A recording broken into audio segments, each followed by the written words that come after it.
The following program is a collection of stooges talking about happenings in the sports world. It is meant to be comedic informative. The opinions expressed on this show do not necessarily reflect the beliefs of their peers, their boss, or ESPN. There may be some cuss words because that's how humans in the real world talk. If you are young, please seek permission before watching any further. Hey. Why? Let's go. Hey. Why? Let's go. This show stinks, and the fact that you listen, we are very, very thankful for. Ah! The all-time leading tackler for the Green Bay Packers, you pig! Stop! Damn it! Be a friend, tell a friend something nice could change their life. Sport! Hello, beautiful people.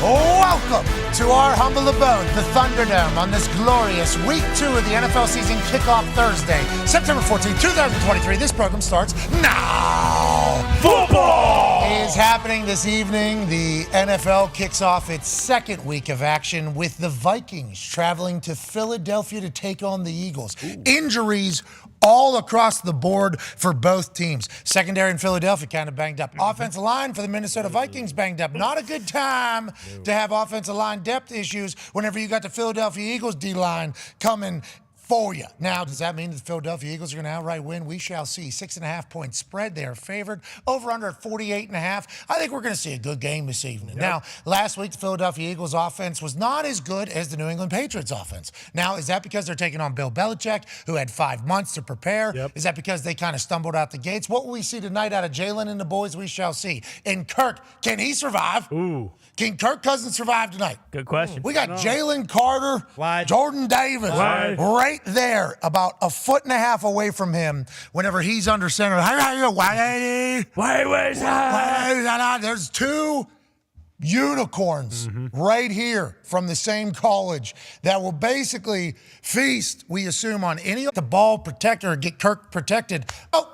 That's Thursday Night Football. We got a big one today. We got Michael Lombardi joining us in about 17 minutes. What news did he break this week that just fell out of his mouth that he didn't even know was breaking news? We shall see. That's right. Also, last week he said, I really like the Rams going in Seattle. Whoa. And I really like the Dolphins. Well, I'll be damned. Michael Lombardi is really hot right now. And whenever somebody's seeing the field this way, whenever it comes to gambling, we must continue to listen. You know, they say you never walk away from a heater. That's what Lombo's currently on. Yep. We need to recognize that. And once he gets cold, we will certainly allow him to find out that we're not happy about it. And we will get off of the Lombo horse. We'll talk to him. We'll also talk to Coach Nick Saban. Okay, here we go. This is happening. This is happening. After an L. This is the first time this is happening. Yep. I thought for sure, because just like this show has done for the last 6 years, anytime we market that something's happening or a guest is coming on the show, something terrible always happens. You can look back. This isn't like a one-time thing, two-time thing. No. It's like 30 to 50 times where we've said, hey, this is going to happen, and then somehow, some way, it does not happen. So we actually are a show that normally doesn't even market what's going to happen, the guests that are coming on, until day of, because anything could happen. So when we make the announcement with Coach Saban in front of those Bama fans and they go crazy, and then the internet blows up, we're like, okay, here we go. Then we watch them lose to Texas. We're like, oh, God. No. Is Coach Saban going to say, it's because those doofuses? Yep. Yeah, there's a chance. And then he's going to say, I'm not doing that. Did we agree to the deal? We did. Did we sign anything? All right, we did. All right, do I have to do it? No, we can cancel it anytime. All right, we're not doing it. Instead, he said, yeah, let's go ahead and keep this thing rolling. Excited to chat with Coach Saban in about an hour or so. Shiloh Sanders, the leading tackler for the Colorado Buffaloes, will join us in the third hour. Nice. And obviously, joining us all day, live here in the Thunderdome, for another season of this dude's brain on display. Ladies and gentlemen, a man who coached for 100 years. He was the head coach of the Indianapolis Colts when I got to meet him. Former D coordinator at I believe the Bears, Ravens, Browns. He was also at the U back when the U was dancing. Ooh. Yeah, Paisano, ladies and gentlemen, Coach Pagano's here. Coach, it's great to see you. The Toxic Table's here at Boston Connor and at Ty Schmidt. A lot of earth tones out of you the last couple of days. Yeah, just trying to stick to the roots. I think that's kind of, run wild, stick to the roots. Let's get back into what we're doing. It's kind of weird still. I was saying this morning, being in this football rotation. Like, it's Thursday already. We're a week into this thing. We got another game. It's the greatest. It is the greatest. That shirt's solid. Made me think of Lil Nas X. Oh, is that right? Yeah, one saw Chappelle last night. Yeah, is that why? He was here in Indiana. Chappelle still has his fastball. Yeah, he still goes. With like let everybody know, 17,000 people in Gamebridge Arena last night, I do believe. Packed. All in there. No phones allowed. They put them in bags everywhere. The suite we were sitting next to was the worst suite to ever get placed next to ever. There was this obnoxious blonde lady who, for some reason, she felt as if she should be talking loud. She was in competition with Chappelle and talking. Basically. It was, and the way it was set up, it was just echoing through the entire suite level pretty much. And we can't be the people that say like, hey, shut up. Like you're doing your life. But so there's like 4 to 5 jokes I missed completely. Yes. That I can't wait to see on the special at some point because this lady was talking to 10 different people in the suite right next to us.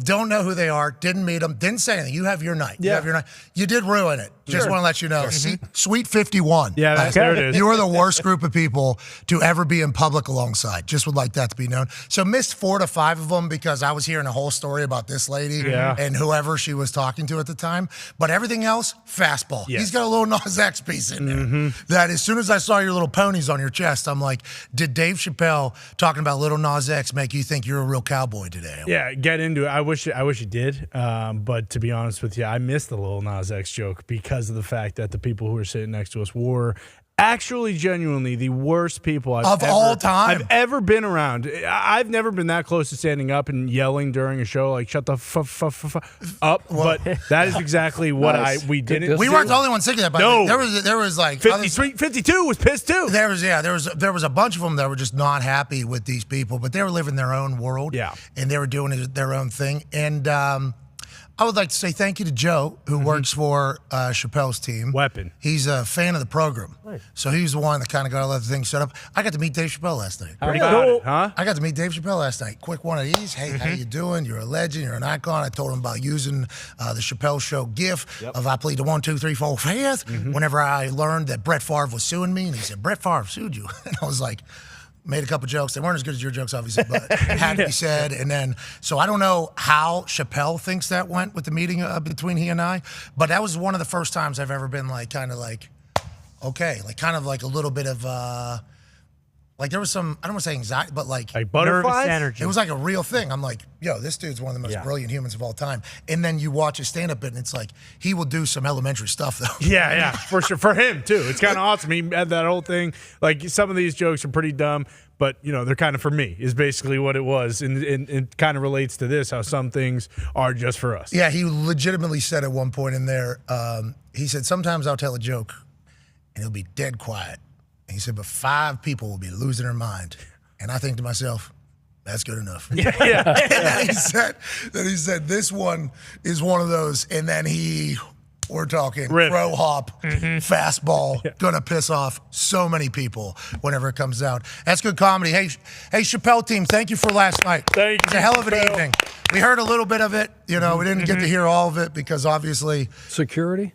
I don't know how you can't get somebody like but it was their whole suite. This lady was holding a conversation with 20 people somehow. It was a party. And it was like at a concert, okay. Sure. Because music makes sense. Kind of covers it up. But like when you're hearing somebody talk, like when you're doing what they're doing, loud, like competing with them sound-wise. Yes. Like, yeah, that could be a nightmare. Same thing as people that leave their grocery carts right in the middle of the parking lot. Couldn't agree more. Didn't we learn about somebody, one half of the hammer, Dahn, Cowboys tone digs? Didn't we learn about somebody this week that said, I didn't know that leaving the buggy out in the middle of the parking lot was a problem? I learned that person had this problem many, many years ago, and we sat him down, we had a conversation with him, and I thought he changed his way. I did come back up this week about him, which that would be troubling if we talk to him about it. I think Tone doesn't know who we're talking about right now. Yeah, you do know. He does. Yeah, He does. we're talking about. Well, lo and behold, Boston Connor's a guy that doesn't take the grocery cart back to the corral. Hold on. Lo and behold, was worst human on earth. Was. Everybody just kind of agrees that person should not be in our society. Scumbag. That's just like a unified thing. That suite next to us needs to know everybody on earth thinks you guys are scumbags for what you did last night. Just like you at the grocery cart. Just like I was, okay? I had a friend, okay, and he worked at a grocery store. He said, I love going around and picking up the other carts because it gives me time to smoke a couple cigarettes. Oh, my friend. Go on the phone. This is like when I'm all racist. Whoa! Friends weren't. I'm not sexist. Whoa, I have a mom. have a friend. I have a friend that collects grocery carts. Told me to leave them all over the place. Yeah. Okay, that makes sense. That holds up. I bet you that holds up. It does. Hey, we can get him on the phone right now if you want. Well, he's a part of the problem if he's saying that because we all hate those people. Well, so. he's the one collecting them. And look, I've changed my ways. Sweet 51. I just can't. I'm in my mind. I'm there again, listening to this lady. Yeah. You can't do it. And then laughs would come, because it's Chappelle. Sure. Mm-hmm. So she thought that was like an applause break. So then she gets even louder. Ha ha! Then somebody's breaking down joke to her. Okay? So for the first minute 30 of the next thing, we're still getting it broken down. Reliving what you just heard. At the height of laughs sound, because that's when our conversation started. She was sitting front row facing completely backwards, right, talking? Yes. Yeah, that's she was horrible. hosting. She was hosting. Yeah. every Phone time. alarms were going off, too. And all the phones were in those bags. That's rule number one. So their suite had alarms set on their phones in those bags that you can't get unlocked unless you go to a certain place my God. in the suite. So, that yeah. alarm going off in this thing next. Worst humans I've ever seen in an arena. And there's been a lot of things that have happened in an arena. Malice at the Palace happened in Yeah. there. Oh, yeah. There's a lot of things that have happened in these humans were the least liked human beings in any arena. And I would like to say, very noble of us not to tell them how big of scumbags they were. Yeah.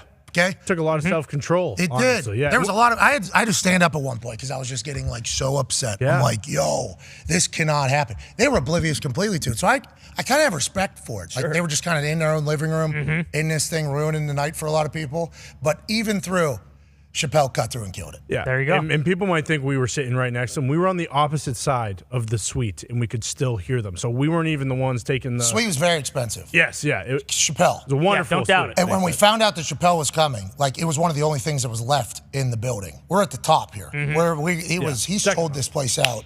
He hasn't been here in 10 years, I think he said at the beginning. He was awesome. Hey, Dave, we appreciate your brain, pal. Love you, Dave. Lady, nobody, okay? I guess in that group they do. We don't need to hear your brain in public whenever there's a goat talking anymore. Hopefully that message will kind of brain through. She was terrible. It was so bad. We thought about trying to get, I guess in that group they do. We don't need to hear your brain in public whenever they on this particular show for what they did, but it's not our job. Sweet 51 though, if anybody in there hears this, yins are the worst. Yeah. We hated you. Everybody hated you, but you can get better just like Connor did with the grocery cart. Yeah, you can. But never go to a comedy show again. Ever. Yeah, let's go to tonight, Thursday Night Football, Week 2 kicking off. Chuck, I know that you have obviously friends all around the entire NFL. Whenever we start breaking down the injuries that are happening in this game, it is a real tale of the tape here. You got a center out for the Minnesota Vikings, starting center. And now you have Jalen Carter, Jordan Davis, the dogs on the outside coming to town with Kirk Cousins, who is certainly mobile because he works with those old folks in the basement in Minnesota, but not necessarily the most agile guy. How do you see tonight's injuries affecting tonight's game, Chuck? And if you were the coach, what are you saying to your boys? Yeah, I'm not showing. I think his name is Schlottman. Okay. He's the backup center that's going to start tonight. He came in and did a decent job, when Bradbury went out last week. But he's a fifth-year guy. He's been in the system. He's been there. He's been with O'Connell for 2 years. So he knows the cadence. He knows Kirk. He knows all that kind of stuff, which can be a problem for a backup quarterback if he doesn't know what's going on. But he hasn't had Jordan Davis right on his nose. They play an odd front in Philly. Sean Desai's a DC. So they can put him on there. Fletcher's probably going to play Cox. They said he's got a rib, but I think he's back. Is that I can say that? A rib got a rib? Or Coxie? You can say Cox. That's his name. Yeah, his name is Fletcher, that's his name. Fletcher Cox. Chuck. Bingo. Yes. Chuck, Chuck, don't get your be head out. ridiculous. Yeah. Good Well, you know Lord. what? That should not be Already? what you're an adult. You're a head football You're coach. an adult. You should Okay, not be so thinking Fletch- that. Fletch is going to play, and then you got Jalen. You come in, so they can put any of those guys, over the top of him, especially in pass situation. Yeah. We saw what Myles Garrett did, right? Week 1, Yeah. standing over, doing the crossover. Yeah. And believe it or not, a lot of Fletcher Cox talk last night from Chappelle. Mm-hmm. There was like an entire. He leads off with a Fletcher Cox conversation, and then there's a Fletcher Cox conversation about 3/4 of the way through. A lot of Fletcher Cox talk in your eyes, I guess. We're talking football, go ahead, Tone. No, I was just to add on to that. Like you mentioned the two Georgia dogs up front, and Davis and Carter, and then Fletcher Cox. But I mean, Brandon Graham had 10+ sacks last year. Riddick. Hassan Reddick had 15 sacks. Montez Sweat, I think, had 10+ sacks last year. Yeah, they almost broke the record, right? They were going for the record last year of sacks, and almost everybody's back except for Ndamukong Suh. And instead of Ndamukong Suh, now you got Jalen Carter, maybe the best football player to be drafted in the last 5-10 years. That's what people are saying. That's right. Yeah. I'm just telling you what people are saying. Now, obviously, the whole draft process was an interesting one for Jalen Carter, but once he got into the league, in that system, in that place, immediate impact. First week of training camp, they're like, yep, hey, this guy is different than everybody else. He's an adult. He's a grown man. He's powerful. He's agile, and he fits right in here. And now the Vikings have to stare that down with a backup at both center and tackle. Darrisaw, he has an ankle. Yep. Yeah. And so he was out yesterday, short week. He's an offensive lineman. So, you think He's dogs. you never know. it's going to be a problem. Yeah, but you don't know if he's going to play or not. Offensive lineman, I think he was questionable or something like that. And he is an absolute beast. And he's a guy that finishes blocks, and we've seen him all over this place. So he's a tough guy, we think. Thursday night game, though, starting tackle, Eagles defensive line. Are you sending them out there banged up? Who knows? But that's all. No left tackle, no center. Greatest D-line that there has been in a long time. That smells like a nightmare for Kirk Cousins, but he has that little mental brain thing on. We saw a quarterback, and they're piecing it together. Kevin O'Connell knows, you would think. Yeah, and with Justin Jefferson and Jordan Addison, their first-round pick, because the Eagles are missing, Blankenship, their starting safety, and, Bradbury, their starting other corner, that kind of helps it out a little. But, boy, it's hard to see a team that lost 24-7 last year against the Eagles come back, with a banged-up offensive line, getting the job done. What did Mrs. Cousins say? She had to put her faith music on the last minute there. Yeah, her worship music. Yep. Worship music. I like that. Made her feel good. It calmed her whenever she was out in Philadelphia because they were being rude. Yeah, very rude. They are rowdy. You know who's in for Bradbury, right? Not to interrupt. Josh Jobe. You're talking about Eagles? Eagles secondary. You mentioned Blankenship's out, right? The Kobe Dean's not going to play. All right, so they Two Bradbury's out, spelled differently, and also vastly different situation. Kirk threw 3 picks, or had 2 picks, right, or 2 fumbles and a pick in the first game. He threw 3 picks against these guys last year. Slay got 2 in a 24-7 loss, week 2, 2022, last year. So I don't think they're going to drop back and go after Slay. Yeah. But you can bet Josh Jobe, if he's the guy that gets the start tonight, he's the guy that came in for Bradbury. He's going to get some work. So I'd make sure that whoever plays safety, Justin Evans, whoever's going to come, Edmonds is back there at safety. It's no CJ from last year, no Epps from last year. So those are 2 new guys communicating in the back end for Philly. So if they can manage up front and not let those werewolves get to Kirk, he's going to have some opportunities in the back end. Okay, so that would take a little time to develop, though, right? And I think the Eagles' defense is basically banking on that not taking place. Isn't that why Slay can kind of jump stuff? No, yeah, and I don't see Kirk going over there. At all. I see, let's put 18. You see Kirk having enough time, though, to do offense?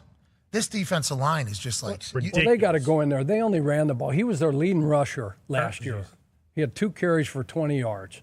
Okay, they didn't give the ball to Cook. He rushed 6 times last year. So you got to believe going in against that defensive front, that front 7, even though they're missing some guys, I'm handing the ball off to Madison, Alexander. I'm going to run the football. I'm going to do my boots, my stretch game, my boot game. I'm going to get Kirk out of that pocket, get him on the perimeter, do the little delay deal, get Hawkinson involved, right? But throw the quick screens, get the ball in Justin's hand. Boy. But I'm not – I that can't all sounds so good. It does. Yeah. But they got to go through the line. Let's do it again. Brandon Graham, Fletcher Cox, Jalen Carter, Jordan Davis. Sweat, Reddick.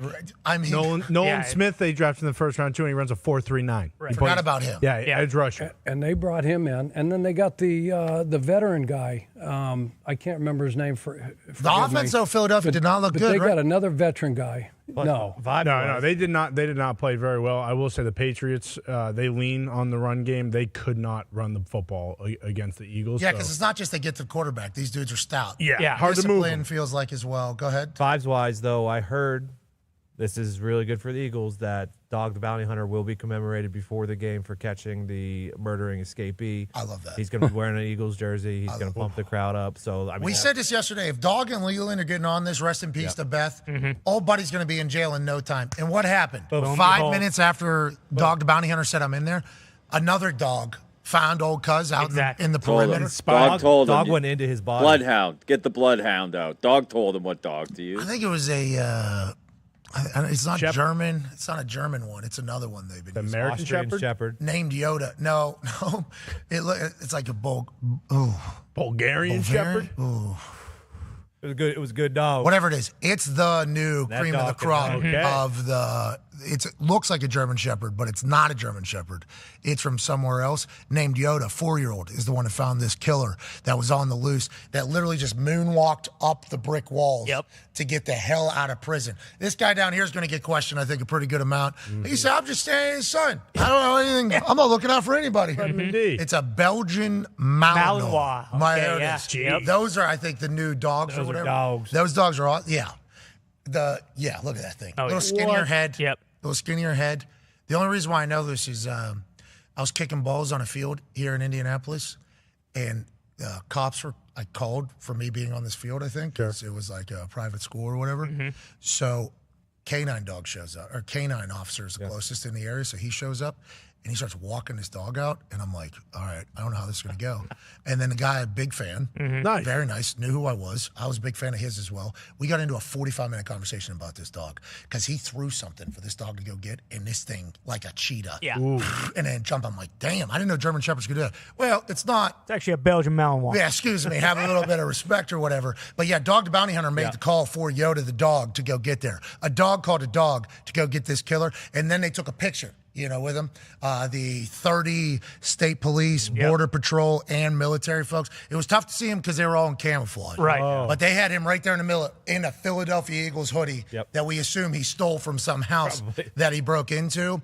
And Jeezy has a song back in the day, Grind State, where, basically all the drug dealers in the history of the world talk about how when cops catch them, like, they're going to pose with that shit. Like, that is so. There was 100% chance that those cops were going to be taking a picture with a guy that had been raining terror over Philadelphia for the last 2 weeks. They were shutting down schools. People were scared to go to restaurants. They were buying toilet paper as if it was COVID again because people were scared to go in public in that area because this Brazilian killer was still on the loose. He's got a gun. Yeah, they were exactly. saying. This guy survived on watermelon for 2 weeks. Just out in the woods, that's what they said. This guy survived on watermelon. I think ate his own poop as well. Wow. So this guy, he was not trying to go back. Yeah, and those cops were like, Yoda caught him, but we were here. Got him. So congrats to everybody. Thank you, Yoda. Good work. And also, let's remember, that guy killed a human. Yeah. Okay? So, Bad guy. not hero. No. Yeah. Not at all. We got to remember that. Sometimes people get they start fantasizing, this guy's awesome. And believe me, we certainly talked about him moonwalking up out of there. Great move. What a very impressive Absolutely. exit from a prison. Yeah. And I guess he went through some razor wire too Yeah. as well. Oh, We yeah. No idea how he Motivated. Chris Angeled his way through there. Certainly some impressive scumbag though. This Yeah. is a terrible human, and we got to remember that. But he had a good 2 weeks. He did. Yeah, it was good Had a too. good 2 weeks. He said, "Where's that poop that I'm eating?" Yeah, exactly. Well, He's not we- getting watermelon in the clink. You kidding me? No way. Chance. That poop too. Watermelon poop. Yeah, not So bad. good. He hasn't experienced that in so long. Exactly. Joining us now is a man who is a general manager for an NFL team, a consultant for an NFL team. He's an author, a newsletter writer, a podcast host, a live show host, and friend of the program. He said bet on the Rams and bet on the Dolphins last week. I took the opposite on both. I was wrong. He was right. This guy's on a heater. Ladies and gentlemen, Michael Lombardi. How we doing? Lombo. Hello there. How we doing? Hey, I know you live over there, Jersey Shore. Were you ever worried that guy that moonwalked up out of the prison was going to make it to the house and maybe ruffle some feathers with the Lombos? Oh, he had everybody here. He had everybody everybody was panicked about him around this local area. I mean, the guy was out on vacation for 14 days. I don't know how the hell he did it. It was all over the news, and They couldn't find him. They had him surrounded. Then he broke into houses. He's stealing clothes. Yeah, we were all nervous. I mean, we were locking the doors. And with this little sleepy town I live in, you never lock the doors. But this one had us. I mean, that guy was out there. Thank God for that dog, Yoda. I mean, thank God tracked him down. It was big news. I mean, they broke in the local news when they captured him at 8:30. I heard my wife screaming, "They got him!" So everybody was happy. Nice. The boardwalk felt safe again. Hey, sleep a little easier, now knowing that the 14-day vacation is over. And obviously you guys now, forever, where you live, will lock your doors every single day, just like all your neighbors. Let's not make a target out of the Lombos neighborhood. Yeah. Let's dive in. You picked the Rams and Dolphins last week. Obviously, it worked out. Why did you have so much belief in what we saw out of the Rams? And do you think this will continue for the foreseeable future with the Los Angeles Rams? I think a lot of things we don't talk about enough in betting and handicapping games is what they talk about. What we used to talk about in the league quite a bit was the coaching matchups, right? And when you look at Shane Waldron against Raheem Morris, the defensive coordinator of the Rams, Raheem Morris, and Shane Waldron, the offensive coordinator up there, who was in Los Angeles, Morris had always had his number. I mean, Geno Smith threw 11 interceptions last year. 5 of them went to the Rams, because they understand it. It's a game where if you have a feel for the coordinator, if it's a game where you understand what the coordinator's doing, no matter where the talent discrepancy might lie, you have a chance to close that gap. And I felt like I didn't think the Rams would win. I thought the Seattle could win, but I thought the Rams would keep it close. They kept both games close last year. I just felt like Miami was going to play well. Look, the Chargers defensively, for all the conversation and everybody talks about how good they are, I just feel like they rush past the quarterback. And, Bosa's great, and so is Khalil Mack. But to stop Tua, you have to pressure him in front. You have to get into the paint. And you have to make it a game to where it's not a 7-on-7 game. And if you stand in front of Tua, you got a chance. But if you let him set his feet and step up in the pocket, it's over. He's got the best receiver in all of football, and he could run by everybody. So for me, you give him a free release. I mean, here it is. The guy gets a free release. He runs across the middle, and, next thing you know, it's 20 yards. And then he throws it up the field again. Same different look. The guy's great. And so if you don't get in front of him, if you circle Tua right there, there's nobody in front of him. Yeah. And also, the only way you can stop quarterbacks, I don't care if you ask Peyton Manning, if you ask any great quarterback, coverage doesn't bother him. What bothers him are people in their face. And if you don't get anybody in their face, he's going to have a hell of a day. Miami having that type of protection without Teron Armstead was certainly a sign of hope for the entire Fins Up community, the Doll fam, the Fin fam. Duck Mountain residents. Bingo. Yep. The mountain, obviously, of people watching other people do things and saying stuff. Do you think that's sustainable here? Do we believe in them being the powerhouse of the AFC right now, with Josh Allen not playing great, Joe Burrow not playing great? The Patriots obviously outperformed the Eagles' offense somehow, but end up losing that particular game. Chiefs lose to the Lions, although they get Chris Jones and Travis Kelce back. How do you feel about the AFC? Are the Miami Dolphins the king of the hill right now, even though we didn't really chat about it much in the offseason? Well, they gave away a lot of points. I mean, they ran the ball. Vic tried to play 2 high safeties, and the Chargers ran the ball up and down the field. They had great opportunity to win the game. They get the ball back. All they need is a field goal to win it, and they can't get it down the field. Herbert takes a really bad intentional grounding. I think people will play Miami differently than what the Chargers did. New England's held Miami to 20 points over 2 games. One of them was with Bridgewater. Hills had 19 targets in the 2 games against New England, averages 12 yards a catch, scored 1 touchdown. They'll do their best to take him out of the game. They'll make it a more physical game. Philadelphia, that was the first time on Sunday that the Eagles offense, you have to go back 27 games, Pat, where they were not as effective offensively. They only gained 251 yards. It was back in Tampa, week 6 of the 21 season, that they had less yards. So that was a really good defensive performance. But if you're a Patriot fan, the front of the Patriots did a tremendous job against a very good Eagle offensive line. They pushed them around a little bit, and they got to Hurt. I was really impressed with Jalen Hurt, because he did not try to hurt himself. He took care of himself. He went down when he had to get down, and I think that was smart. And the Eagles were fortunate to win that game. That the tape doesn't really tell you the Eagles won, but they did. And that defense of Philly tonight, they don't have Dean, the linebacker. He's on IR. They don't have Bradbury, and they don't have Reed Blankenship. Now, Blankenship became the green dot player after Dean got hurt. Now, that's a problem. Why? Because you got a new defense coordinator, and you got a new green dot player, and that guy's got to make all the checks. It's going to be hard for them defensively tonight. Okay, so let's talk about tonight's game with Philadelphia and being difficult defensive-wise. Minnesota Vikings are out their starting center and probably their left tackle. I know we're worried about the secondary of Philadelphia. This defensive line, though, should feast tonight, shouldn't they? I mean, this is a setup for a Thursday night almost defensive line dominating performance. Well, but last week, the New England started 2 rookie guards, both fourth-round picks in there. And the guards struggled late in the game, but they held their own. I mean, Mac Jones had time to throw the football, and then they started Calvin Anderson at right tackle, who's been in the league a while, but he has not been a full-time starter. And Hassan Riddick really didn't show up in the game. They did a nice job on him. They chipped him. They doubled him. They didn't let him beat him. Minnesota's going to be challenged up front. I mean, Tampa did a nice job, but they gained 273 yards passing in the first half, Pat, against Tampa. Yeah. I mean, they should have been a lead against them, and they kind of bumbled around and let it go. Now let's talk coaching matchup. Brian Flores is going to see what Belichick did against Philly. He's going to try to duplicate a little bit of that. But his front isn't as good as New England, so that'll be a little bit of a problem. I expect Philly to be able to move the ball, too. This could be a game where both teams effectively move the ball and score in the 20s. Okay, Brian Flores, new DC for the Minnesota Vikings, by the way. You remember him in Miami Dolphins as the head coach, but people forget, before that, he was an incredible defensive coordinator for the Patriots up there. And then he went to the Pittsburgh Steelers. Mm-hmm. Everybody loved him. Yep. Now he's running the Vikings defense. Now, Baker Mayfield had a heck of a weekend, yeah. so you're going to have to figure some things out. Who do you like tonight? You think good game tonight? It sounds like you're leaning Vikings. I think it'll be. I'm hoping for a good game. That line is moving too, right? That line is there's some shops that has 6. I think it's moving. The Eagle injury situation is really tough. So is Minnesota. Short week.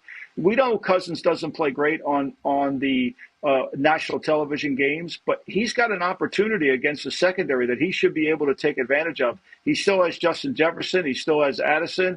He's got Hawkinson at tight end. They should move the ball. Madison, the running back's got to do a better job in blitz protection. That's going to be the key. First play of the game, they blitzed. Second play of the game, they blitzed them, and they did exactly what you have to do to Cousins. Hit him early in the game, and they did that. And I think that gets them off kilter a little bit.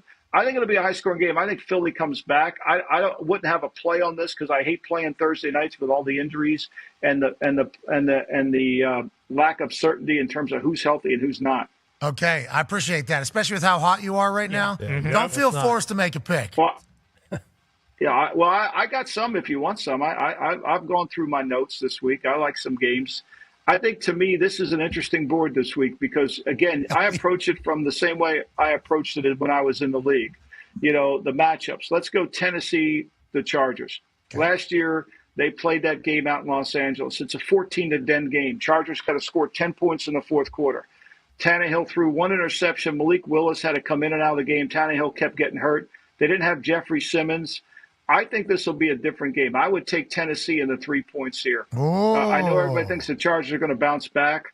I would take Tennessee in the 3 here because I think they held New Orleans to 16 points. They played decent. They played well on defense. And offensively, Tannehill can't play any worse. Well, and they're going to be able to run the ball. Hey, Lombo, with that Tennessee team, and obviously we were just chatting about it, and Coach Pagano here, joining us every Thursday, loves the officiating stuff. You know what I mean? He's very invested and interested in that whole thing.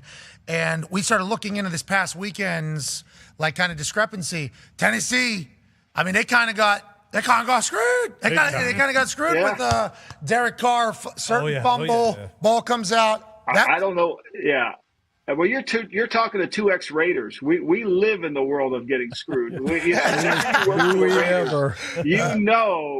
talking to 2X Raiders. We are trained to make sure that we do. Every week, just so you know, Pat, I find out what game Scott Novak's officiating, and I stay away from that game. I'm not touching that game. Scott Novak this week, he'll be on your national TV set. He'll be doing New Orleans, Carolina. I'm out. I promise you the over-under, 5 minutes into the game, he'll call a penalty. I'm done. I would not recommend that game to anybody, but you got to do it. We lived in that world, Pat. I mean, you kidding me? That when the tuck happened, when the tuck happened, and all I heard about was Art McAnally and how he's been after the Raiders his whole career, from the immaculate reception to the tuck. Well, that was a catch, obviously. Yeah. It was in the airport in Pittsburgh. It was certainly a catch. We know that. We've seen all the tapes. They slowed it down. What a great grab, too. Just like Julian Edelman right there in the Super Bowl. A little different, but yeah. Yeah, no, the first one, Don. Yeah, it was the first one. Edelman, the ball never actually made contact with the ground. They neither did that. What are you talking about? There's freeze frames. I'm not saying it's not a catch. One was luck saying. and one was skill. But if you think about Bingo. it, let's just get this back to the kind of the conversation here. Tennessee Titans should be 1-0. Yeah. Like, that's how the Tennessee Titans feel. And we had no conversations about them this offseason in the AFC South and AFC conversation, nothing at all. I think we see a good Tennessee team. Chargers, though, if they were playing against anybody else but the Dolphins in that week one, if you look at how some teams performed, most teams performed, they're 1-0 as well. They got to be feeling good going into that one. I like the fact you like Tennessee. Who else do we like this weekend, Lumbo? I always go back to it again. I think Denver, Sean Payton's had success against Jack Del Rio 2 years ago with Jameis Winston playing quarterback. He put up 380 yards. They moved the ball against the Washington front in New Orleans. And he didn't have Drew Brees. He had Kamara, and Kamara was the leading receiver and the leading rusher in the game. But I think Sean understands how to attack Del Rio. I think he understands how to handle it. And I worry about Sam Howell playing in the altitude with the crowd noise as a rookie. He kind of was off to a shaky start. Now, Eric Bieniemy has an opportunity here because he's played against Denver. Vance Joseph, remember last year in the opening game, Kansas City opened against Arizona. That was Vance Joseph's defense. But he's not going to be able to take that game plan with him to this game. It's going to have to be a little different, and I would suspect that Denver would be problematic for Washington to move the football. I would lay the points here and take Denver. I think Denver will be. This is a big game for Russell Wilson. Let me just say that they've got to play better. Jerry Jeudy may play in the game. He practiced yesterday in a bigger role. I think that's going to help him. You can't have 37 attempts and throw for 177 yards. You just can't do that. You can't do that and win games in the NFL. And I think Russell needs to get the ball down the field. Will Lutz hurt him last year, missed the extra point, missed the long field goal. They got to do better in that area. But I think Sean knows how to attack Del Rio. Okay, so we got the Denver Broncos and Tennessee Titans as this week's Paisano picks from Lombo. He's 2-0 on the season. Let's remember that. And we're going to stay hot this weekend. We appreciate that. Ty Schmidt has Ty Schmidt has a question for you about a young quarterback. Yeah, Lombo, when you look at the Falcons last week, granted they played against Bryce Young and the Panthers, who, his first start and everything. A lot of people in the Falcons building, I think, really believe in Desmond Ridder. And then you look on the internet and kind of all the experts saying, like, hey, this guy, he's just not the guy. He's not going to be able to lead them to the playoffs this year. What was your takeaway watching him play in week one? And also, what do you think about that matchup this week? I think the Packers opened as the favorites, and that line is kind of flipped now, and the Falcons are. How do you see that playing out? Well, I think Desmond Ridder tight windows. I don't think he trusts his accuracy.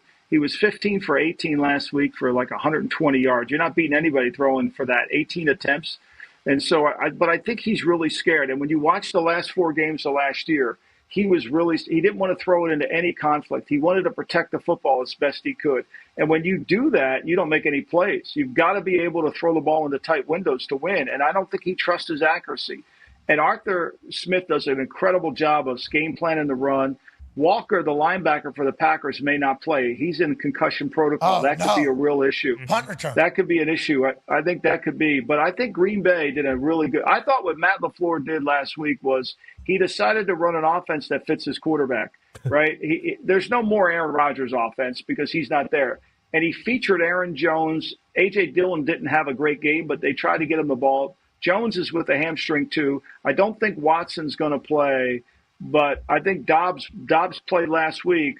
I liked Green Bay's defense, but the one thing that would prevent me from talking about this one is I worry about Green Bay's run defense at times. They have a hard time, and I think Arthur Smith does a great job of scheming that run. I think that's going to be an issue. And plus, you got to go on the road and play in a dome. That's never easy for a young quarterback. Bijan's the real deal, feels like. And the Falcons knew that with the game that they were playing. They knew Bijan was the real deal. Have to get a dub. They're 1-0. You're talking about Arthur Smith's run game. The way he sets up the leverage and the blocking and the holes, it is perfect for Bijan to do his thing. I don't even think we got a big dose of the Joker, Cordero Patterson, just yet. Once that gets added in, I think they're off to a great start, and I think they feel very comfortable going against the Packers. But what a little litmus test here, test here for Jordan Love early. Going to be a tough game. Excited to see how he handles it. Connor has a question for you about the New York Jets. Are they going back in time in the future? What's the right decision? Go ahead. Yeah, Lombo, as a Patriots fan, obviously you kind of saw this coming with the Jets. Something always goes wrong. It's just inevitable. They're cursed, and, I feel terrible about it, but that is just kind of how the cookie crumbles. How do you feel about the Zach Wilson decision? Do you think that's real, first of all? Are they actually going to go with him for the entire year no matter what? And where do you think they look to? I saw Brissett. There was a report that they had internal conversations about possibly acquiring Jacoby Brissett. Some people have thrown out Andy Dalton as a possible suitor to go up there. What do you think is going to happen up there, and how do you think the rest of the season goes for them? I think, they have to take the approach. They got to do the best they can with Zach Wilson. I relate it to there's a scene in the movie Apollo 13 when those astronauts are stuck up in space and the scientists bring in this giant box and they throw it on the table and they say, we got to take this, make it into that using nothing but this. And they got to make Zach Wilson better. They've got to run an offense that fits Zach Wilson. They're going to have to maximize everything they can in their defense and their special teams like they did on Monday night. The season's not hopeless for them. They're good on defense. They can win the kicking game. They just can't let Zach Wilson go out there and beat them. They can't throw it 30 times. They can't get behind in games. There's a formula for them to keep winning. I'm not saying they're going to win a Super Bowl, but there's a formula for them to keep winning, and they had to play to that formula. They've got to be conservative a little bit, not to let Zach Wilson beat them, and he's got to show that he's willing to be prepared for the game, be conscientious. But there's no savior out there. They're not going to bring somebody in who's going to make them better. If there was quarterbacks out there, these teams wouldn't be so desperate for quarterbacks. They've got to make it. They got to do the old Steven Stills thing. They got to love the one you're with. Now, it's not going to be perfect, but that's where Nathaniel Hackett and Robert Saleh, that's where they come in. They've got to redefine the identity of their offense. They know where their strengths are. They've got great receivers. The offensive line isn't great, but they got a good running, but they got two really good running backs. This is their chance. This is their job. There's a formula to win the game. Bill Parcells used to say this all the time. His high school coach, Mickey Corcoran, used to tell him, there's a way to win every game. You just got to figure it out. And that's the challenge for the Jets. They can win, but they got to figure it out. If you can't be with the one you love, honey, love the one you're with. Pat. What a song. What an absolute song. And that's a real situation. Because that storyline about Aaron Rodgers all offseason, it was like, hey, the Jets love this guy. Oh, yeah. He loves this guy. Then all of a sudden, 4 plays in, it's like, well, love the one you're with. Yeah, I gotta make that decision quickly. It's a whole new. The thing that I didn't fully understand about like veteran quarterback getting brought in there was like, okay, so this veteran quarterback's got to come in and learn Nathaniel Hackett's offense completely, learn in the middle of a season that's taking place, and then what's the deal look like? What if they have success? You got Aaron coming back next year, seemingly from his Instagram post, right? Seemingly he's coming back from this Achilles injury at the age of 39. It's like you bring in a vet. Best case scenario, they have success. Then what? Then what? Then what is the city? You have to go with Zach Wilson. That's a great song to kind of link up those two, which is something your big brain does. Paisano, Coach Pagano, former Raider with you, has a question.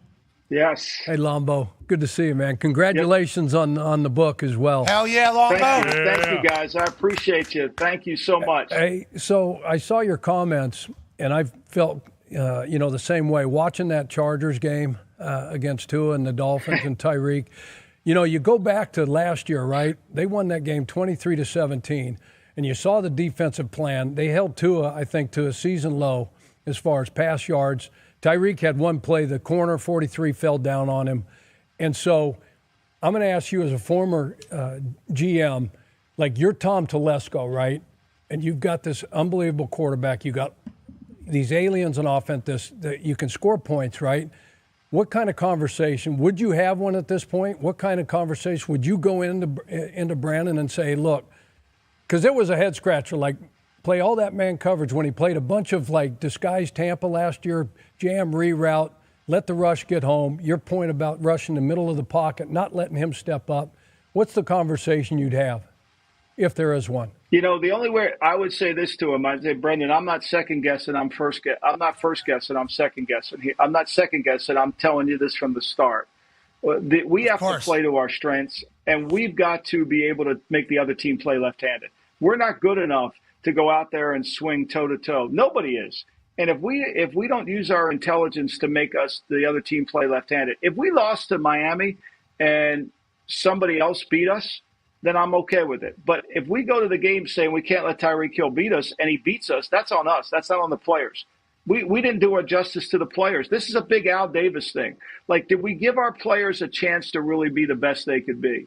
And I think, to me, that was heartened when I watched that game because, the guy's getting a free release. Nobody's taking steam off him. He's the fastest human on the planet. I mean, he's got super speed. He's got incredible hands. Right. And then what I would also say is if we have all these rushers and we're paying – our two highest paid players are Bosa and Mack, we got to rush inside. We got to figure out a way to where we're creating problems indoors. I think if you're Tom Telesco, you got to have that conversation because sometimes – as coaches and us as executives, we have this conflict between us. Well, it's the players' fault. No, we got to reduce it down. Was it players, coaches, or scheme? Let's sit in this meeting and figure it out. Do we not have enough good players? Is it the coaching or the scheme? If you tell me we don't have enough good players, then we need to adjust the scheme. That's classic. But that's what we have to do. That's classic, like grocery shopping. You want me to cook, but I can't pick my ingredients to cook thing between the coaches and the general manager. Because when a team that has high expectations, normally that would mean that the team on paper really good. So GM, front office that put the team together, great. If they underperform, a lot of eyes just go straight to, well, these coaches must be a bunch of doofuses. Yep. At what point do you have to have the real conversation? Like, hey, hot seat is here. Like, do you have that? Is it all in how you word it? Do you not think about that when you're talking to a coach? You have to kind of keep it light because everybody outside the building is already throwing enough arrows. How does that relationship go, and how quickly can it turn? Well, it can turn because if the coach thinks you're second guessing them, if the coach thinks you're against them, and if the coach thinks that you're blaming him for not having success and the players are better than they are. That's the one thing Chuck and I experienced in Oakland is we all knew we needed better players. So we were always unified, right? We were always trying to work the scheme. They were the coaches. I mean, we're trying to take Travion Smith and turn him into an all-pro player. We knew that wasn't going to happen. There was no disagreement there. It's when you have that disagreement. When you have this disagreement of players, the personnel guy thinks the players are better than they are. I've come from the point where, look, I'll be the first to admit to you we're not good enough, but we also need to be smart. We need to have strategy. We can't let the best player in receiver in football beat us. And if we can't handle this conversation, then none of us are going to be very good because you tell me if we screw up a draft pick, why can't I tell you this is the wrong thing to do? And you have to have that open dialogue. Hey. I will say this. Chuck will tell you this too. If that would have been a road game, Staley wouldn't have got on the Raider plane. Jesus. That's awesome to think about. No. Chuck? He could try to fake asleep like we all did when Al got on the plane. They say, hey, fake it when he gets on, fake asleep. No, he would have made it home. Hey, Michael, do you know what the players that I've coached in the past, if I asked them to go play press man with no help over the top of me on Tyreek, they would have thrown helmets at me, cussed me out. He'd been like, what in the F? What do you? I can't cover this dude. Chuck.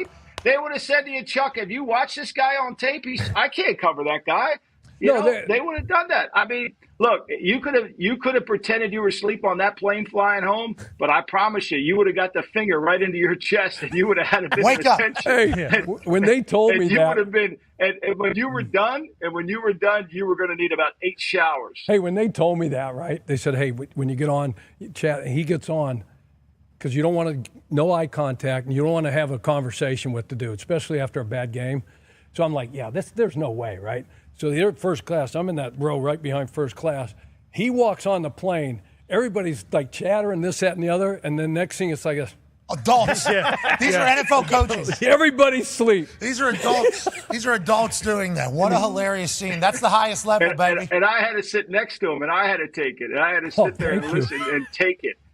And if I told him the wrong answer, he could have. I would have been like DB Cooper. He'd have thrown me right out of the plane. Still out there, allegedly. We appreciate the hell out of you. Like Tennessee and Denver, thank you for the insight. Yes. Thank you for the time. Ladies and gentlemen, Michael Lombardi. Thank you. All right, let's talk about some other stories going on. Aaron Rodgers posted on his Instagram a heartfelt message to family, friends, and fans about the road ahead. Thank you to every person that has reached out, called, texted, DM'd, connected through a friend, etc. It has meant a ton to me, and I'll try and get back to all of you soon.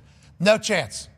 Just want to let... No way. I'll let you know. There's no chance. I understand what he's saying. I appreciate it. This message, though, I do believe is probably like, Hey, thanks. This is I'm not reaching out. And I'm not saying this as judging him. I'm saying this as judging me as a person who has gotten a litany of texts a couple different occasions from people saying very nice things. And it is you literally have to be up until 7 a.m. because it starts a conversation. So I'm just assuming that he will not be getting back to everybody. I mean, he's completely heartbroken and moving through all the emotions, but deeply touched and humbled by the support and love. Please keep me in your thoughts and prayers as I begin the healing process today. Thank you. Forever. Love you. Exactly. If we're reading emojis. Yep. The night is darkest before the dawn, and I shall rise yet again like the dark night. Right? That's a Batman quote. Yeah. Yep. Proud of my guys. Want to know. Hashtag backwards jet. So whenever we're talking about a guy coming back, that's what a message would sound like. For sure. So there were some question marks on whether or not a 39-year-old man who already has a Hall of Fame resume, is already wealthy, has the capability to literally go on and do whatever he wants. Did he think that this was maybe a sign from the universe? Like, yep, should have just stayed in Green Bay. Whenever they told you it was over, you were going into the darkness, 80-20 anyways. Go ahead and get done. People were talking like that. People were saying it was going to be tough for a 40-year-old man to come back. That narrative was getting a lot of traction. Well, why would he? Why would he want to come back at this age with everything he's done? And then the humans that know him pretty closely, and I'm not saying I'm one of those people, but whenever you talk to those people all say, you think like the most competitive human that you've ever met, that just so happens to also be a hippie, is going to go out like that? You think everything that happened in New York leading up to that debut, the movie that was being written in real time at the Knicks games, in the Rangers games, in the Broadway shows, in the entire city saying, Aaron, we love you. And then the September 11th American flag jog and the place go crazy, and Hard Knocks being basically a showcase of this entire story. You think you think 4 plays is how that whole thing is going to end? There's no way. AJ got on and said, yeah, he's playing football again. For sure. I would think he's playing football again. That message said the same thing. You read it exactly how I did, Ty? Yeah, absolutely. I think maybe if this would have happened week 8 or 9, then maybe it's like, okay, he's already taken 8 or 9 weeks worth of hits. And then, on top of that, who knows when he's going to get back? Are they going to be in playoff contention? Guy didn't even get to complete a pass as a Jet. There's just no way. There's no way he's going to end things like this, especially now if he would have had a bunch of success in Green Bay last year and they would have made the playoffs and made a deep playoff run, then maybe that changes things a little bit. But just look at everything that we've seen so far leading into the season. Like, he knows he has more to give, and this is just a nightmare scenario. There's no way one of the greatest players ever is going to let this be the lasting image people remember him by. We brought it up when we were talking about Zach Wilson and moving forward, but that was a real conundrum, I assume, for the New York Jets franchise. Whenever they're thinking about bringing in a veteran, and then they talk to some of these veterans, and they're like, well, if they're willing to play now, if it goes well with the team that we have that's very young, which was obviously one of the reasons why Aaron was like, yeah, that team looks like a team I'd like to go to. Top 3 defense, the weapons are there, the market is there, the fans are yearning for a dub, so that's always a good place to go and win. So if it does go well, what do we do with the veteran? What happens with the veteran quarterback next? And then does Aaron, what happens? And then Zach, there's so much going into a decision that they have to make currently. I think Aaron projecting that he is, seemingly hold my spot coming back. I think that's good news for the Jets organization as a whole as well, with the decisions they're going to have to make going forward, because I think they're going to make the playoffs still. I've said that. I think this Jets team is so good. I bought in to Zach Wilson becoming a little bit better NFL quarterback from the couple months that he got a chance to watch Aaron behind the scenes do his thing, because I think on-field will change for Zach Wilson when off-field changes for Zach Wilson, when he has a little bit more of a relationship with people on the defensive side of the ball. So whenever he's asked a question like, do you think you let them down? He doesn't just say something stupid, because he's not just talking about friends. He's only talking about football. in the locker room watching Aaron operate and hang out with Sauce and be on the defensive side. I think that's going to make Zach Wilson a better quarterback. Now, does that mean I think that he's going to be an elite quarterback this year? No, but I think he will be better than what he has shown in the past, and I think they're going to have success, but I don't think they're going to win a Super Bowl. Not going to be able to do it. So if you're GM and you're like, all right, we have Aaron Rodgers next year, and we know what's happening, you can start kind of forecasting, thinking what you want to do, what we need to do, and then a whole nother year of a honeymoon phase is happening with Aaron and the Jets. So the story almost gets even better because it's been built up for 365 days. Good news is what I read in that Instagram post. Well, and everybody, too, on that team, they also aren't getting this experience this year. So if there's ever a motivation to come back, like it is with this team. I doubt anybody wants to leave after this year no matter what happens because they didn't get the full experience what the offseason was. And even on defense, I think it was Al Woods, and it might have been Quentin Williams, it might have been Clemens. They were talking, I think it was in the first or second episode of Hard Knocks, like, whatever you hear about Rodgers is a lie because he is the absolute man. And that's two D tackles talking about Aaron Rodgers. So I assume every single player on that team, they're not punting on this year at all. Obviously, they're still going to play their asses off. But there's got to be something in the back of their mind like, hey, next year when Aaron comes back, we all got to be here because we got to see what actually happened. And we've kind of seen that Joe Douglas and the organization will go all in this season. They did it with weapons. Guess what they're going to do offseason? There's going to be a lot of new offensive linemen probably on that team. We would assume some dollars are going to be spent on some big boys. Yeah. If we had Aaron's to going to guess. see that, and he's going to be – I agree with Tyler, like week 8, 9, and if it would have went 12-month recovery and it would have came back week 8, 9 next year, that's a whole different story. This was – he's going to be ready for the beginning of next season. Like that's huge for as far as his thought process goes, I assume. You talk about Aaron Rodgers coming into your building. Obviously, it lifts everybody up. How do you handle a devastating play and then still know that there's hope? Like Salah, there was a lot of... Yeah. Great screenshots. And then, all right.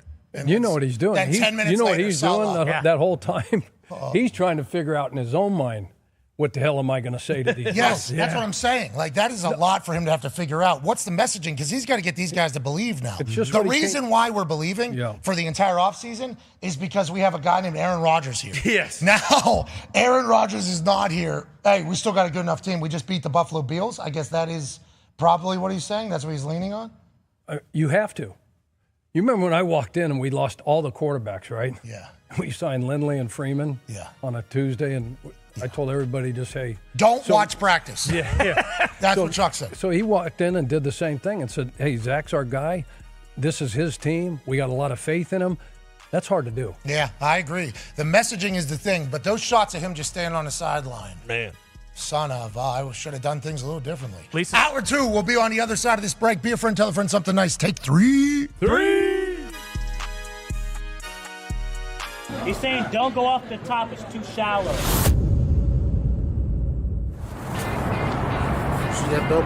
All you're going to hear this stadium do is they put the big paw up, they start shaking it, they go, whoa. Hey, what things are going, look, they said,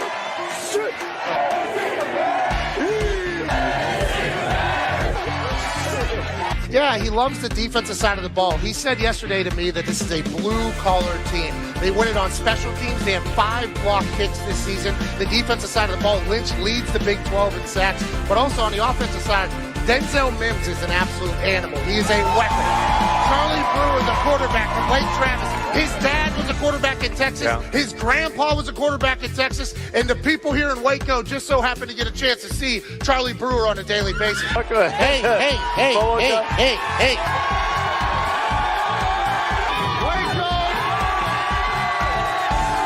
Yeah, Boomer here is going to mean a little bit different than what it means on the internet currently. And hopefully here in Baylor, they hope they're not hearing a lot of Boomer sooner. Everybody wants to be a punter, including quarterbacks. If I was a quarterback, I'd want to be a punter as well. 0 yards on that punt. That's an embarrassing situation. The Dak dance that gets on national television has led to a lot of losses, but you got to respect the hips being able What sign am I going to make for college game day? Well, I want to make something creative. I want to make something fun. No, to hell with it. I don't like OU. It is so thick. Look how thick that thing is. That's years and years of patience. 19. You're headed right for the vote. Right now? Okay, let's do it. We are out here on the Brazos Brazos River, which you can take a boat to the game. One of the only stadiums in the country that you can do that. It's beautiful out here. A lot of people would say, this is the last time I'm going to be on game day. The last time I allegedly did what I'm about to do, I ended up in a jail cell. Let's go!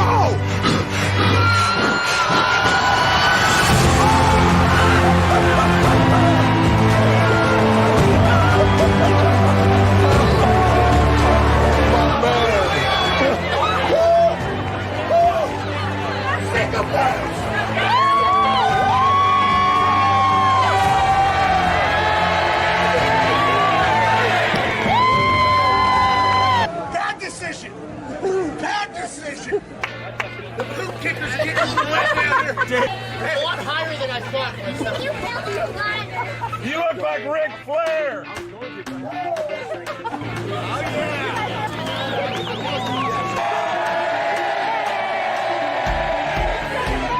It was like 5 feet. I was standing there. That's full commitment, by the way.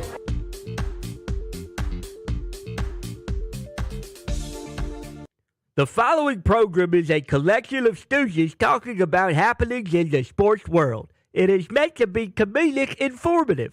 The opinions expressed on this show do not necessarily reflect the beliefs of their peers, their boss, or ESPN. There may be some cuss words because that's how humans in the real world talk. If you are young, please seek permission before watching any further. Hey. Why? Let's go. This show sticks, and the fact that you listen, we are very, very thankful for. The all-time leading tackler for the Green Bay Packers. You pig! Damn it! Be a friend, tell a friend something nice could change their life. Sport! Hello, beautiful people.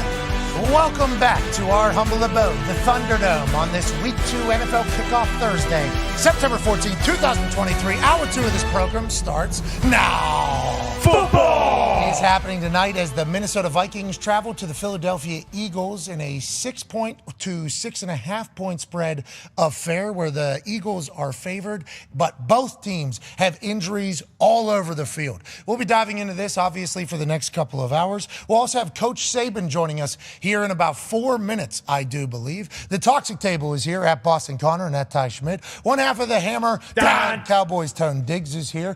And a man who coached football for long time.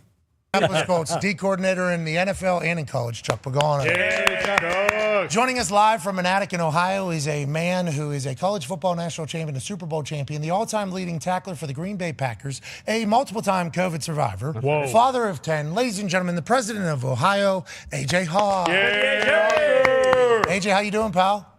Doing great. Good to see Chuck back in studio. It's been a while. Yeah, he looks good, too. He looks fit. He was actually biking across Italy last week. Yeah. Right? Isn't that accurate? Accurate. Sienna. Unbelievable. So you became this Peloton addict, right? Yeah, 5 years ago, and I haven't got off it since. Which has now led to you actually taking the bike on the road through Italy last week. Yeah, it was amazing. Love it. Yeah, 6 days over there, a lot of rolling. It was an ass kicker, though. I mean, it was tough. Were you over there? Did you ride by the boats in Venice when Kanye was on the boat? Oh, yeah. Were you there? Did you take a left? Did you look left and say, oh, there's somebody doing a voice? That's Kanye's. What the hell's going on over there? There's some cheeks. Hey, what's cheeks. going on? Oh, that's not just cheeks. Kanye's butt Whoa, on the other side. He was actually at the hotel we were staying at. Really? What? Same time? Same day. Why didn't you go talk? Did you go talk to him? No. You just got on your bike? He was the hoodie was Bagged up, the up. mask. Yeah. I mean, Was it Kanye? Oh, That's the other question people it are was. asking. All right. Well, I was with some people that on this trip that knew him and said, yes, that's him. Oh, okay. I like that. This guy's rolling around with high rollers. Look into Speaking of people that are high rollers, Dave Chappelle leads with a Chuck Berry conversation. Just want to let you know that. Yep. Really? Oh. The greatest guitar player ever to live. He's telling jokes about him? Yeah, not about his guitar playing, though. No. About what you introduced to my life. That is... Oh, he definitely invented some moves on stage as a guitar player, yes, that many people still imitate to this day. No. The reason why you're saying all these things is because your favorite thing that Chuck Berry did was a homemade video that you forced me to watch, and I do believe Chappelle was in a similar situation. Yep. His take on it, buddy, worth a watch. So good. That's like 15, 20 minutes right off of Jump Street. It was incredible, AJ. You know, Chappelle, Dave, is a Ohio guy. You know, lives in Ohio, was doing those shows in the field out there. We need to go see him more. What a gift. Huh, that brain? So good. My He God. had 17,000 people, except for the suite right next to us. So 16,980 people. Okay. There it is. Okay, they had him, he had him just completely locked in an arena in 2023. People had to put their phones into a locked bag, couldn't get to them. And all people were doing is just at the same exact moment doing all the same things. Laughing hysterically, then dead quiet, taking the ride. Oh, we feel good for this person. Clap. Nice. And then all of a sudden, boom, just right at the end of it. It was a work of art, that guy. But you should be proud of Ohio, and your favorite Chuck Berry acting movie is in there both times. So be excited for the next special. We got the Vikings and the Eagles playing tonight, AJ. Early lean for you before we dive into it all? I mean, early lean for me has to be Eagles. I know there's been some injuries around here, and even without any injuries, I still feel good about where the Eagles are right now. We have a pretty good Week 2 slate here around the NFL that this game will be kicking off, obviously, on Prime, on Thursday Night Football. There's games across the league that I think we're going to get really jacked up for. Oh, yeah. You know, Ravens-Bengals, it's like, here we go. Yeah. Okay? Neither of these teams played that well. Both teams are in the conversation to be the kings of the AFC. Who are they? What are they? Tough team for Joe Burrow to have to bounce back against. Yes. Like, that is not an easy defense for anybody to kind of do their thing, let alone Joe Burrow, who was missing practice for like a month, wasn't really in the game much. Then he gets dropped into a Cleveland Browns game in bad elements and performs poorly. Him and T. Higgins couldn't connect at all. He missed him a couple times, but we know Joe Burrow's the guy. Well, he bounced back against the Ravens. That AFC North has a lot of question marks all of a sudden, Dahn. Yeah, the Bengals, who normally play bad against the Browns, opposite against the Ravens. They normally play good against the Ravens. So I would expect, I mean, it's Joe Burrow, but also they play the Ravens well normally, so I'd expect a bounce. Somebody yesterday, I forget who it was, said, AQ said, we have a new offensive coordinator in Baltimore, in Monken, but they're running the same plays that they were running before. I wonder why. Are they trying to ease into this new offense with Lamar, AJ? What do you think? I don't know. I mean, if you have a new OC, usually they bring in their stuff. I know every place is different, but I don't know. Maybe it'll expand as the season goes. Also, AQ said that on a run play where the hole was 10 yards wide, maybe Monken's smart enough to use some of the stuff that's been working for them in the run game for the past 5 years and say, oh, let's keep that Or one. maybe he went to Lamar and said, hey, what plays do you like from this old offense that we can bring in there? Because obviously they're fully invested in Lamar Jackson. That's obviously one game we're excited about. Another one, hey, don't get scared or alarmed. The Dolphins and the Patriots. Kind of a sneaky, massive game for the AFC as a whole on Sunday Night Football. You're nervous as hell. I can sense it. Yeah. You're kind of sweating through that brown earth tone pony shirt today, knowing that the hot boys from down there in South Beach, Tyreek and Tua, are coming to town. Yeah, very, very nervous. I mean, you had the game last week against the Eagles, and that was one that, you know, as a Patriots fan, realistically looking at it, you didn't expect not only to win, but not even to be really remotely in it. So that was definitely a win, but Miami's completely different. They're not a, read option quarterback running, doing everything. They can do it all. And, Chuck has already mentioned it. Lombardi's already mentioned it. They have the best weapon wide receiver in the league. The one saving grace that I have is that looking at how Bill has performed against Tyreek Hill with both the Chiefs and the Dolphins, that there is still that chance where he schemes something up and he's had time to think about it, obviously. The worry is Bill's actually never beaten Tua. Tua is undefeated against Bill Belichick. I think he might be one of, if not the only quarterback who is undefeated against Bill Belichick, aside from Brady. Maybe you could throw that in there, but yeah, we'll see. It's gonna be a great game. Yeah, the thing about Tua is he's not just undefeated against Bill Belichick. He's also been undefeated against the media. Here's him being asked about his deep ball operation, and Tua has got to a point where he's sticking up for himself. Shout out to Oos with this particular answer. I don't care. I mean, I don't care. 466 is, that's what 466 is if I can't throw deep. Thanks. Say you're 4-0 against the Patriots. People are questioning him, AJ. He's sick of it. He's sick and tired of it. Oh, I'm fat? Okay, I'll fight you. That's what he said to Ryan Clark. You can't go, he started laughing. Hey, people are saying you don't have a deep ball. Okay. All right, we just threw for 466 yards. I'm on pace for 7,922 yards this season. So we're just going to continue. I like that he's feeling himself. And this all kind of revolves around what Jeff Darlington told us the other day, that the first day McDaniel had the job down there, he cut up 700 plays of Tua doing awesome things and let him know how happy and pumped he is to be his coach and lift him up. It feels like it's working, AJ. Oh, yeah. I think, too, though, when a quarterback like this kind of gets attacked over and over again a little bit, which I guess you could say Tua does through the media, it also, I think, helps his teammates out. His teammates sit there and want to fight for him and say, our guy's not getting the credit he deserves. So this kind of trickles throughout the whole locker room, I think. Yeah, and I love that team, not just front runners. No. Right? No. Not just front runners. They actually have been through it. Yeah, and they've been through a lot. Yeah. They've been built on, marble as opposed to sand. It feels like they've been through adversity. This offseason, we thought there was a chance it was crumbling. Too many personalities, too many distractions down in Miami, too many opportunities not to be great down there. They had a one-year run. People started saying with the negative news that was kind of leaking out of Miami. And then all of a sudden, first game, they're tested. Yes. They got to answer. We got to answer. They continue to answer, and he put up record numbers. McDaniel has put in a culture down there that, although is different than every other seemingly coaching strategy, what a good coach. What a good ball club they're running down there. He's so relatable, and he can relate to everybody. He can communicate to everybody. I think he holds people accountable, but he's built a culture where those guys love to play for him. He's absolutely just a mastermind when it comes to developing an offensive game plan. And Tua, think about Tua. What are they pissed about? What does he get all the heat for? He can't stay healthy, right? Yeah, well, it wasn't like when he was on the field last year, who had a better quarterback rating? Nobody. Than Tua. 105. He led never the gets national, talked about. No. Never get. They just want to talk about the negative. And Vic's defense is going to keep getting better. Yeah, what happened? Why'd they stink? What was that all about? I thought he was Justin Herbert's pretty good. Okay. Mike Williams pretty good. Okay. Keenan Allen's pretty good. Quentin Johnson, the rookie, he's pretty good. Nelson Eckler, last time I looked. So you got all those weapons. You're going to try to play too high. You're going to try to stop the run with a light box. And most people don't. Randy Reed, he don't want to run the ball. They don't have the patience to run the ball.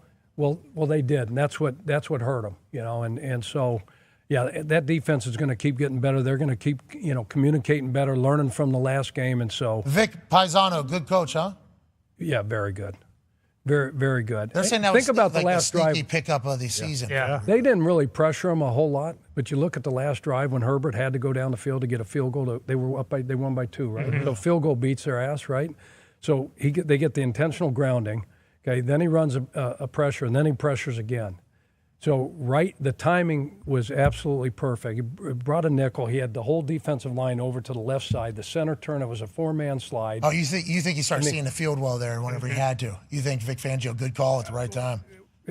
It just doesn't happen by chance. Yeah, okay. So, all right. you just can't okay, look, let's try. He's going to be good, though, regardless. That's how good coaches are. If they're doing their thing and they got the right pieces. Jalen Ramsey's not even in there right now, which was a big signing for them this offseason, a big move for them this offseason.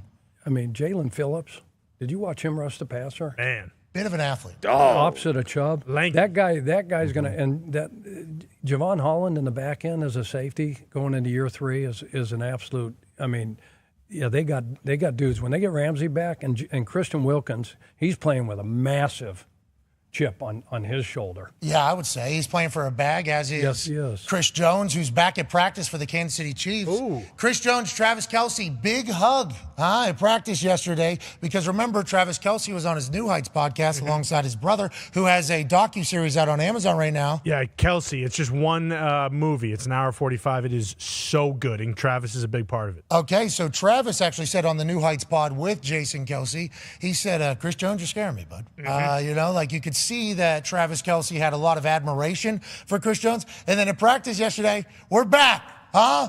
Team's back. Hell yeah. Obviously, Chris Jones gave an answer yesterday that was fantastic whenever he said, in the middle of this entire negotiation situation, me, Andy Reid, and Brett Veach were on a group text message, and this took place.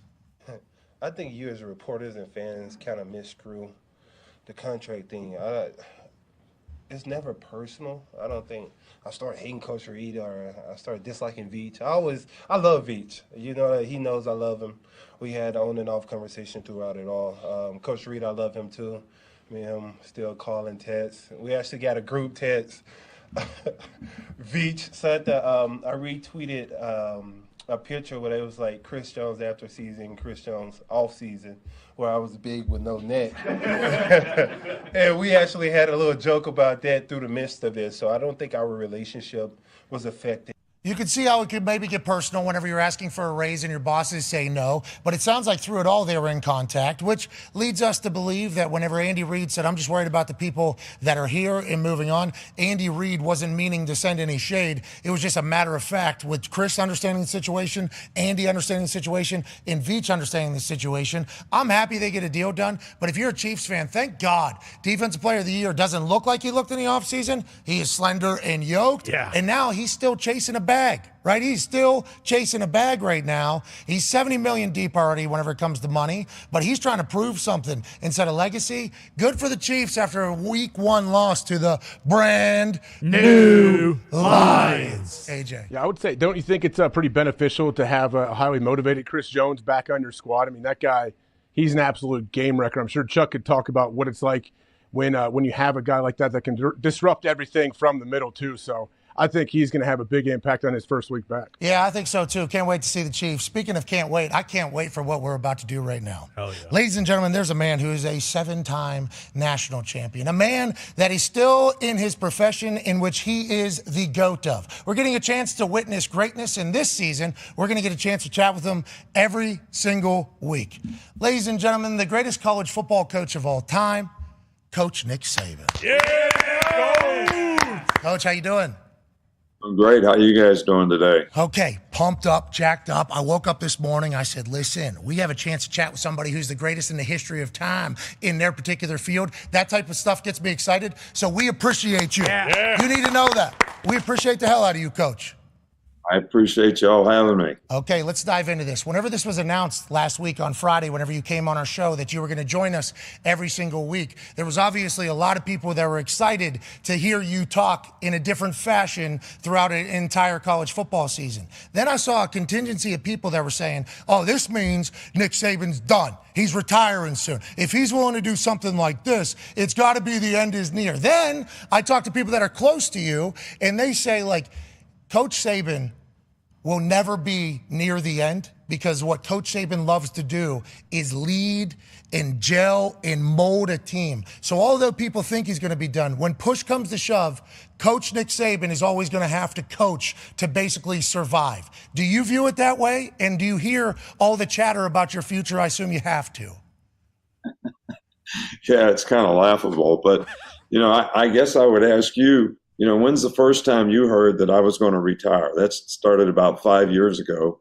And I think, it creates some advantages for people, maybe whether it's in recruiting or whatever it might be. But I love what I'm doing. I'm focused on the challenge. I've always said I don't want to ride the program down. I don't want to do this if I can't do it anymore. But I feel great right now. I love it. We got lots of challenges this season. I'm looking forward to it, and we're all in. That's great to hear, Coach. Go ahead, AJ. Coach, we were in the stadium in Tuscaloosa for your last game. Obviously, it didn't turn out the way you would have liked, but that atmosphere, everything about it was off the charts. It's my first time being there, so I really, I don't know. It's a special place. It really is. Yeah. Love it. But I wanted to ask about your players. Even though you guys didn't get the win, what kind of experience does that give some of your players that may not have some big-time experience like that? Yeah, I think that it's really, really important to all the players. Because there's two things that can happen to you. You can focus on the outcome, or you can focus on the systems that were going to get the outcome that you need to get. And you got to be in the right emotional place to be able to do that. I think at times, maybe we weren't. Maybe we were focused on the outcome. Maybe we played with a little too much anxiety. And I think attention to detail and, playing to the standard and understanding how you get to that by focusing on the details of what you have to do play in and play out would actually help us, because we made some mistakes in the game that were very, very costly. So after that game, what is your messaging directly to the team? Is it that, or do you have like a motto each week for the team? Like, how do you get them out of that, but also realize that we can't have this happen again? Like, what is your messaging immediately afterwards? Well, first of all, you never want to waste a failing. Adversity, can break some people. Adversity can make some people great. It just depends on how you deal with it. And I think we don't want our players to waste a failing. We want them to learn from the experience that they had so they have an opportunity to improve and get better. And we always have kind of a 24-hour rule around here. If we win 24 hours, we got to start all over and focus on the next opponent. If we lose, we learn from the mistakes that we made. We focus on the next opponent and try to get better. So that's kind of how we try to manage it. It's a privilege to play here. It's a privilege to be a coach here. And I think there's an expectation that goes with all that.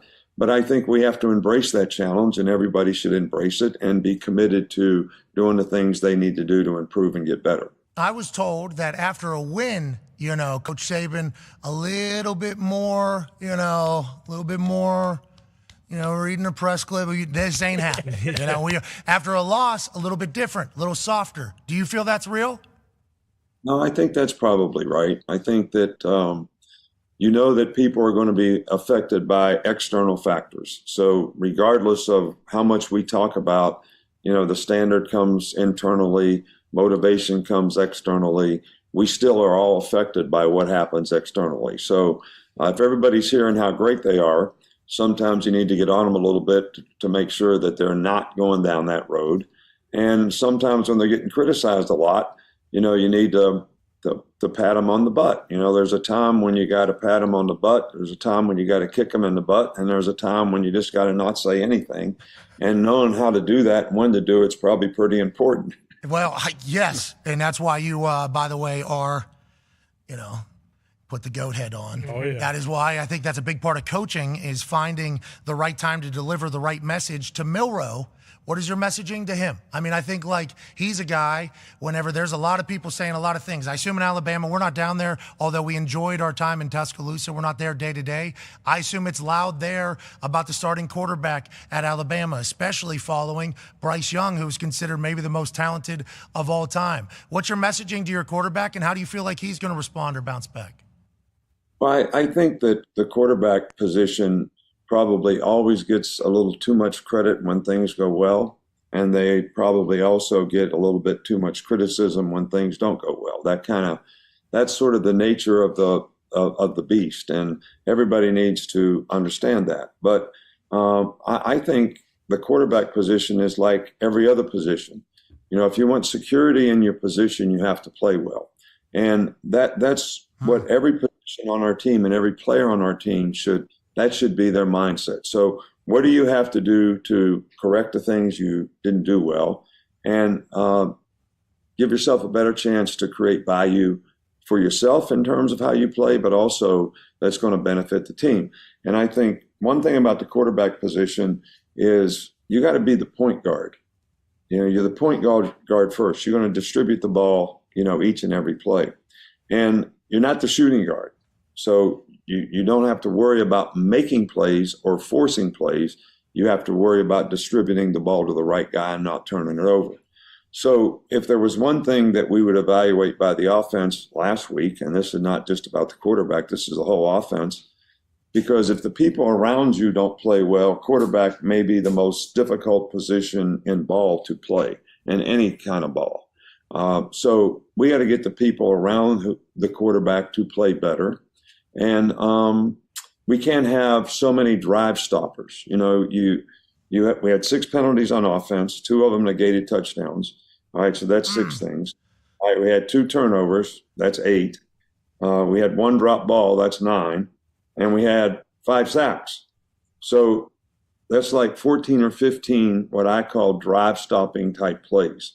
So the entire group, and one guy was not responsible for all those things. So the entire group needs to function more effectively on a more consistent basis because we can't have all those drive stoppers.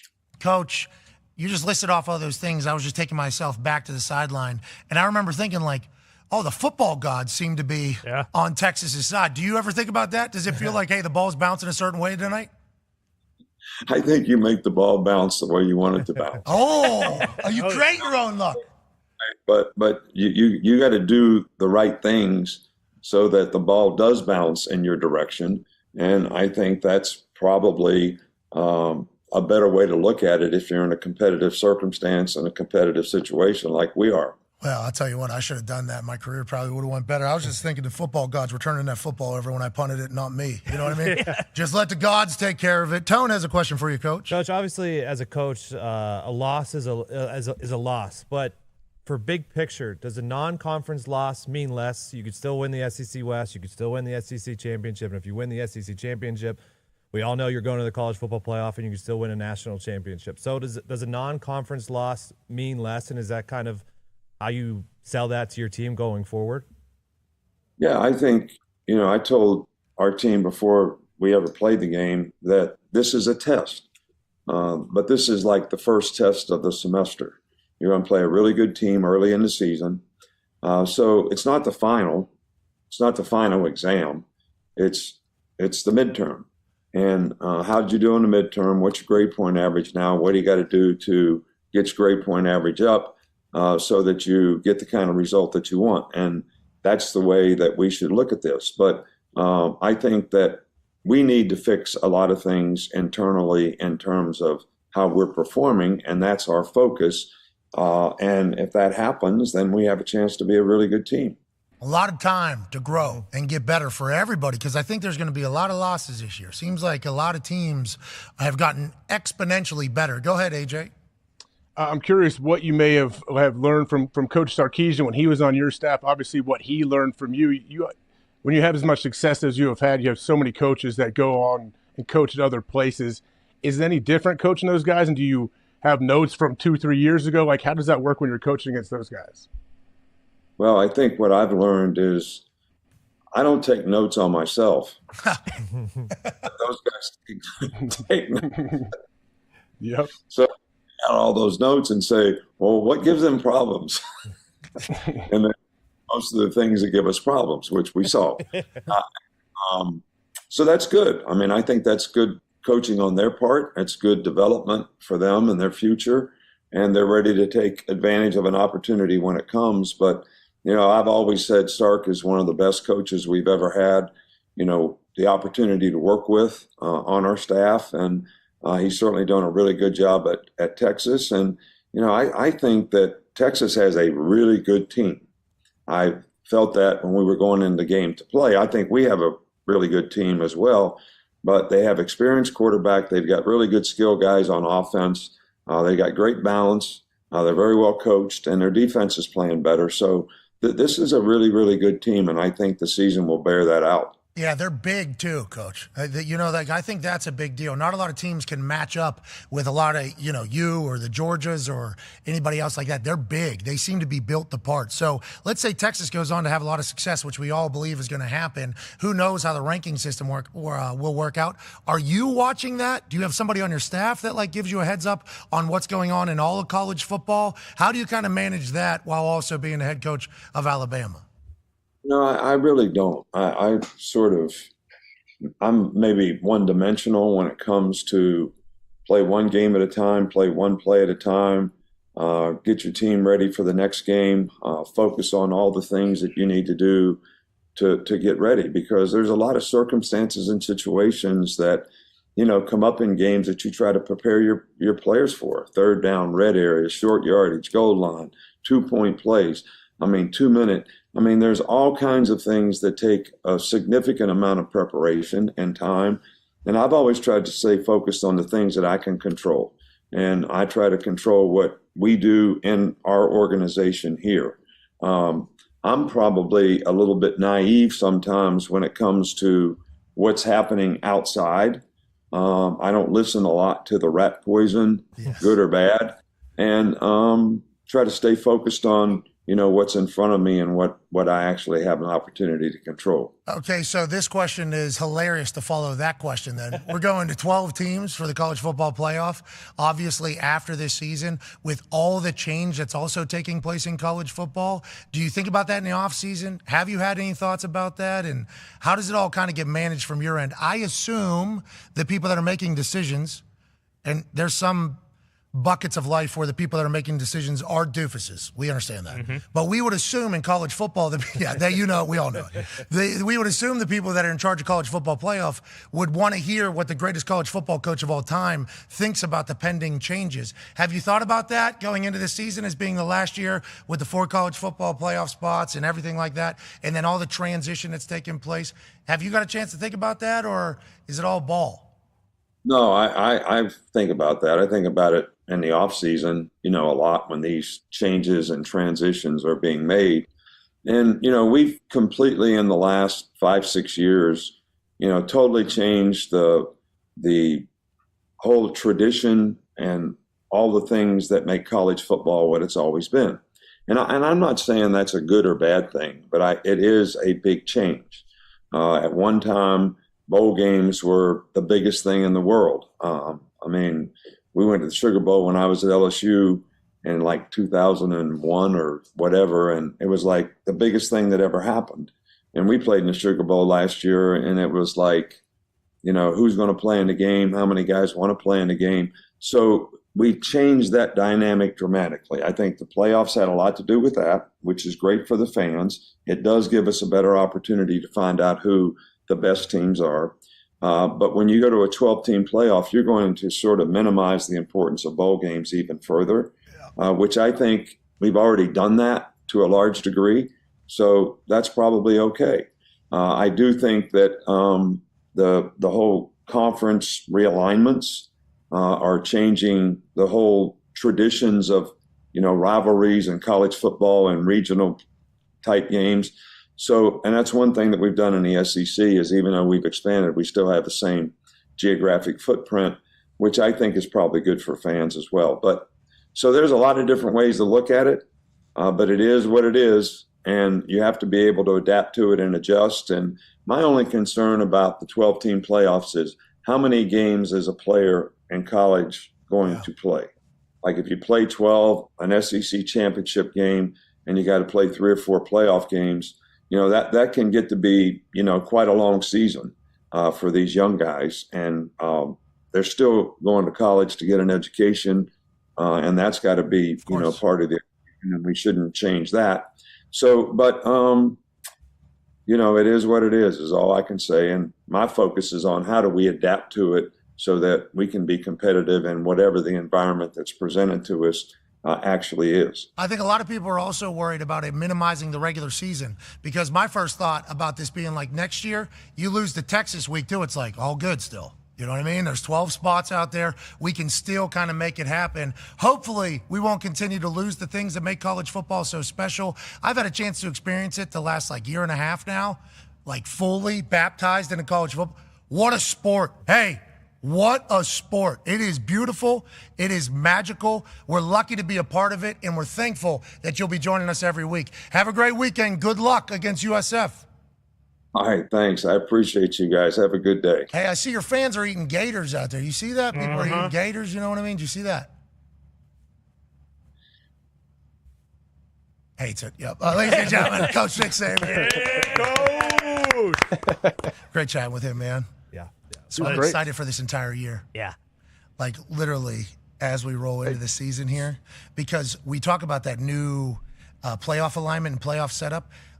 It would help in Alabama this year. Yeah. It would help with teams that maybe stumble out the gates, don't know who they are yet. A lot of new pieces, new quarterback, new weapons, new this, new that. But then by midway through the season, it's like, hey, this team's a wagon, actually. Are we talking about who's the best now? Or are we talking about who was the best throughout this entire season? I like it that we're opening it up. The whole thought about the extra games for the players, did not even think about it. I'm a bad guy. Not at all. Did not even think about it. Yeah. Hey, you get to play in those games. Not like, hey, you're going to be playing 5 NFL seasons, pretty much, if you're counting adding in these years somehow. The guys are playing 6 years in college. Then you got NFL season. I didn't even think about that. Yeah, and even last year, when you think about what Bama went through, they lost 2 games by a combined 3 points. One of them was the game winner kick from Tennessee. The other was a 2-point conversion in LSU. Like, I think someone did if this was the 12-team playoff, what would it be? It would have been Alabama against Tennessee in the first round. Like, that type of environment and game would have been unbelievable in the college football playoff. I enjoy the fact that we've gotten to experience college football the way we have. Yes. College game day has just been hilarious. Cannot wait to get to Boulder tomorrow. Pumped. Yeah, absolutely. Cannot wait to get to Boulder tomorrow, AJ Hawk. Honestly. That place on fire, man. It's a different world right now, I feel like. Deion Sanders was quoted as saying in one of his videos that he put out that they made $18 million in Boulder this past weekend. So, he's taking pride in that, though. That's something that, Prime has, I don't want to say marketed, but go back to when he went to Jackson State. He started talking about how much money we're making for the city, how many tickets are being sold for the school, how many people are doing what. Then that was part of the pitch to Colorado. I think there's percentage of ticket sales in there and Deion's side and he's a businessman behind it. So he knows that letting the world know, hey, this little football team here that people don't like that I talk about with sunglasses on and a hat on and stuff like that. Right. Shout out to Colorado State coach just giving them. You know what I mean? Yeah, Baltimore. Just awesomely. Yep. Why? Just here you go. Yeah. Why? Just. Hey, I know you guys need fire. some more of this, so here. For those who don't know, the Colorado State head coach was speaking at a local radio thing, we'd assume for Colorado State fans and alumni, but it was being streamed on some sort of website. And he just cut a quick promo about how his mother taught him that when he's talking to somebody, adults take her sunglasses off and her hat off when they're doing it. It's why would you do that? So dumb. Did you need to take this stand right now? Is this what you want to just throw that right into their locker room pretty much? Yep. You got Sharks, just go ahead. Yeah. Colorado State, well, okay, we had TCU. They were in the national championship. Yep. Okay, we had Nebraska. That's an old school rivalry, and the coach kind of talked his shit, and then they stood on the buff before the game. Remember, we got this. Colorado State, I guess Colorado is supremacy? I mean, people are saying we can take on the Broncos right now. We're worried about taking on Colorado State. I don't know. And then the coach comes out and says, I got something for you. Hey, listen. Ready? These dudes aren't professional. Boom! Throw it right into the middle of the Sharks. Start going crazy. It's all right, they might hang 70 this weekend. Yeah. That's what we're kind of looking at. That's the type of that's the type of motivation that the people at the top of the world need. Yeah. And it feels like that's the type of motivation that Shador thrives off of. Remember, first week, offense coordinator TCU. That's right. Browse, whenever he was over there at FSU. Yep. Didn't even pay him time of day at a camp. So he won't do good against him. Next one. Oh, Matt Rule talked about my dad. Oh, interesting. And he stepped on a buff. Oh, okay. I think I've seen you before. Yeah. Oh, you're Tom Brady. Oh, you're Michael Jordan. Oh, you're Serena Williams. Oh, you're your dad. Oh, you're looking for something. Just anything to be I hate this guy. There's some people that get motivated by spite. And it does feel like it's all the greats. Yes. Okay. Yeah. All the ones that are at the top are motivated by spite. And that Colorado team seems to have a bunch of them, AJ. That is why I am a believer. And that is why I love that Colorado State coach going, basically, about that entire thing. I love it, AJ. I thought it was crazy. And the thing is, Deion's not going to have to say anything because his team will speak for him because his team feels like there's two of his sons are on the squad too.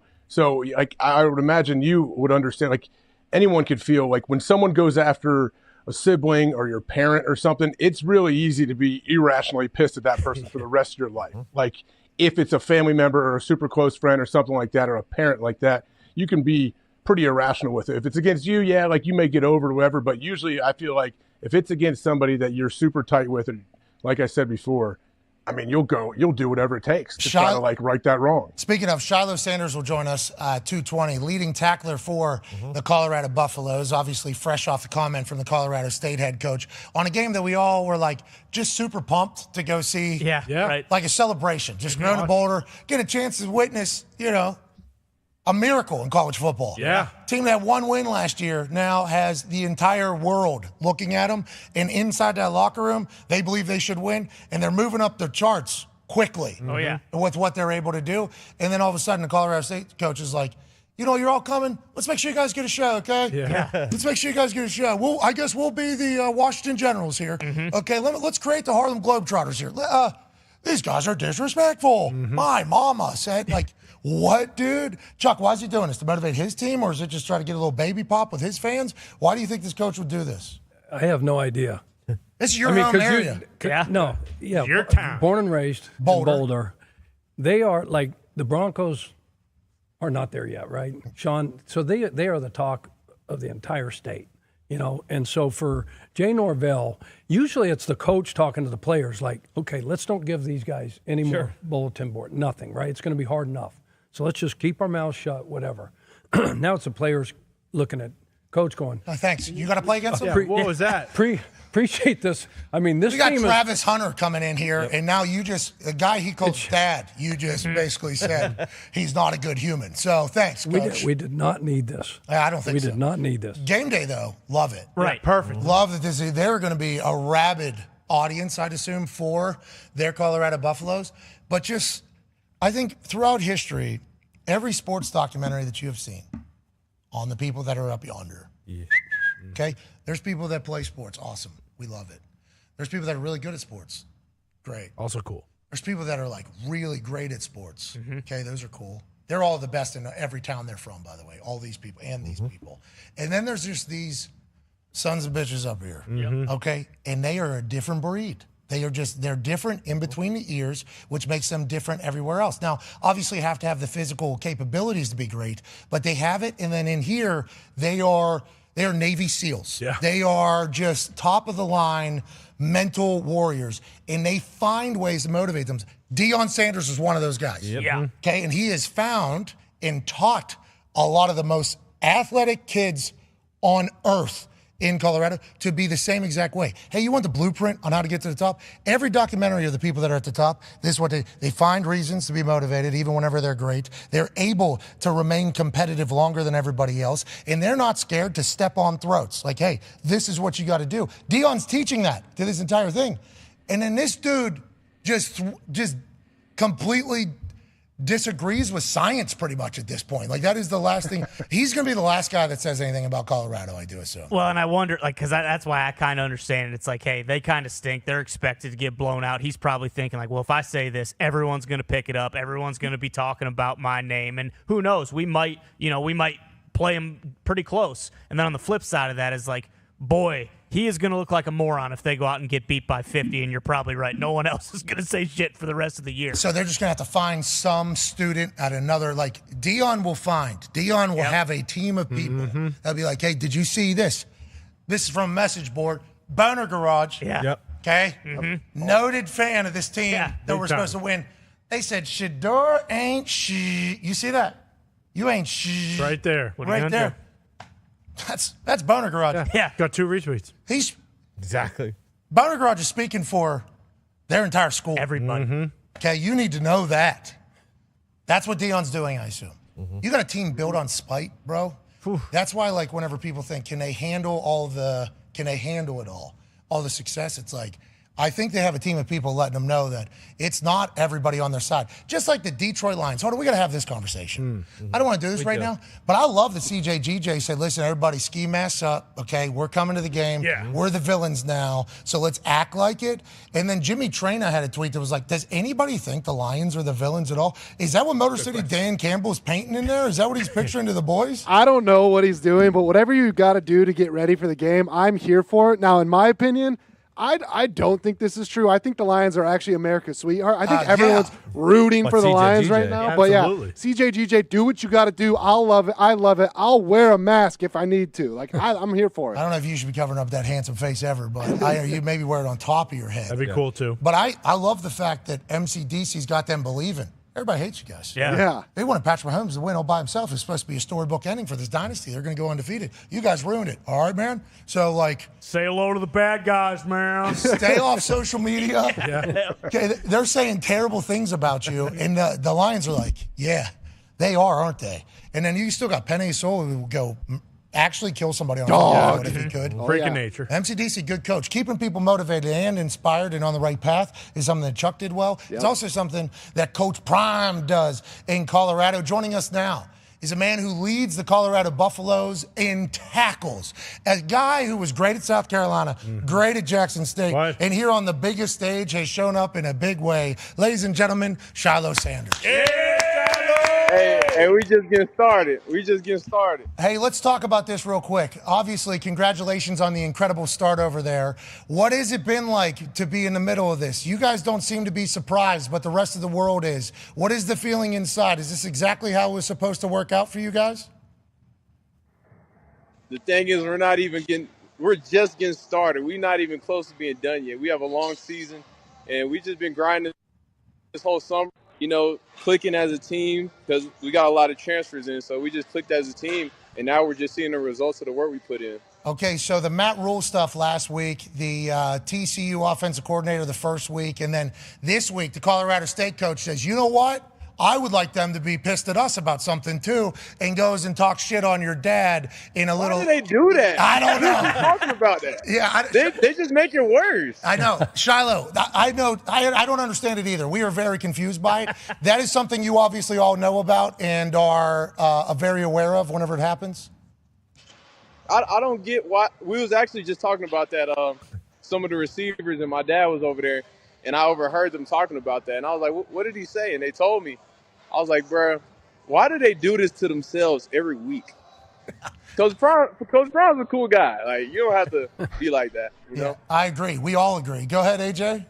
Hey, I'm curious, when things like that happen, does he even have to bring it up to you guys, or do you guys you guys come to him and let him know, hey, we got you. Like, don't worry about this. We got your back. Oh, buddy.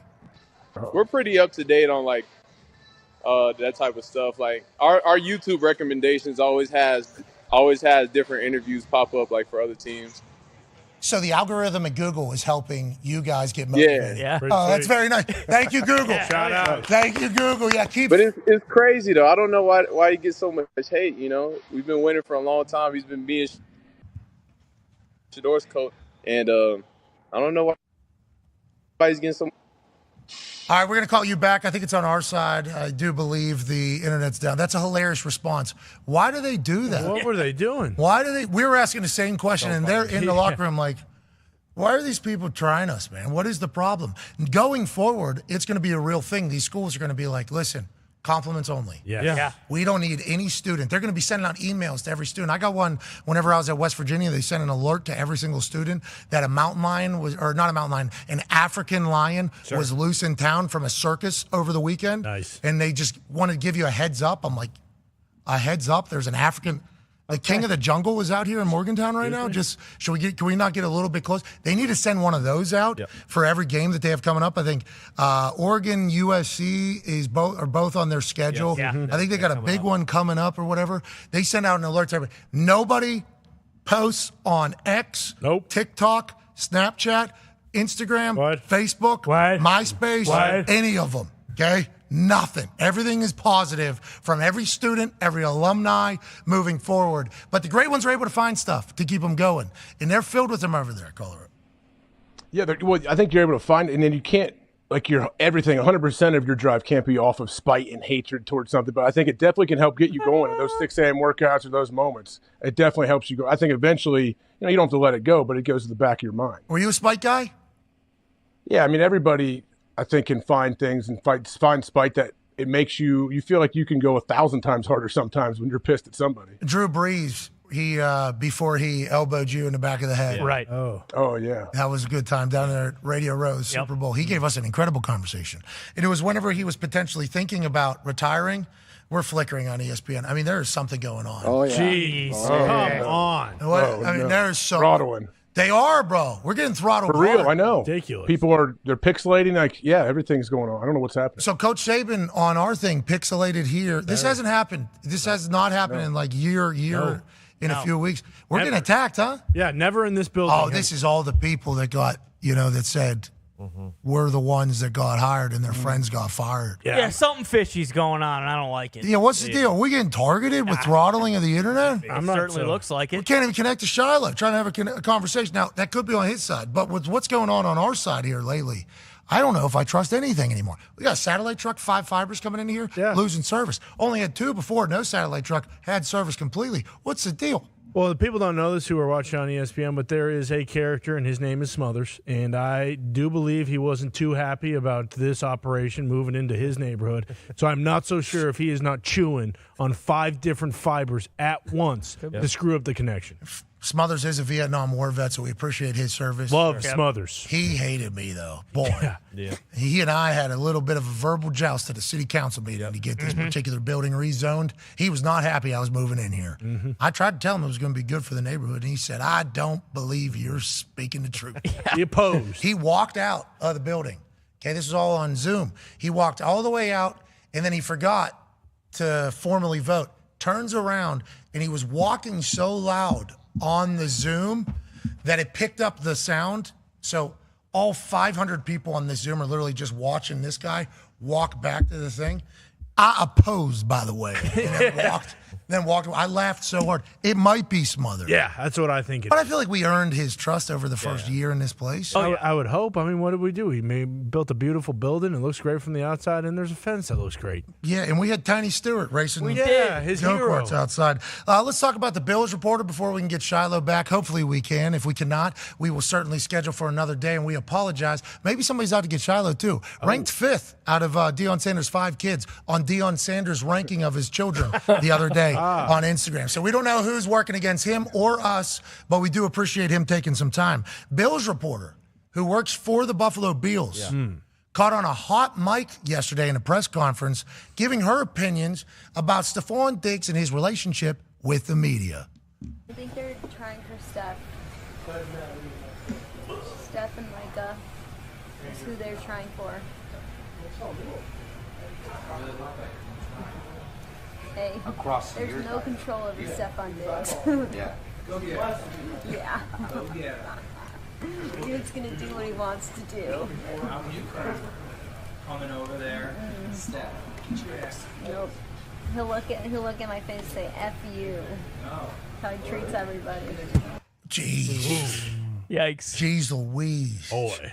You know, like, that's a very interesting thing to get caught on a hot microphone. Yeah. Especially because we've chatted with Stephon Diggs. He's been very nice to us. Very Good guy. Josh Allen teammates love him. Yeah.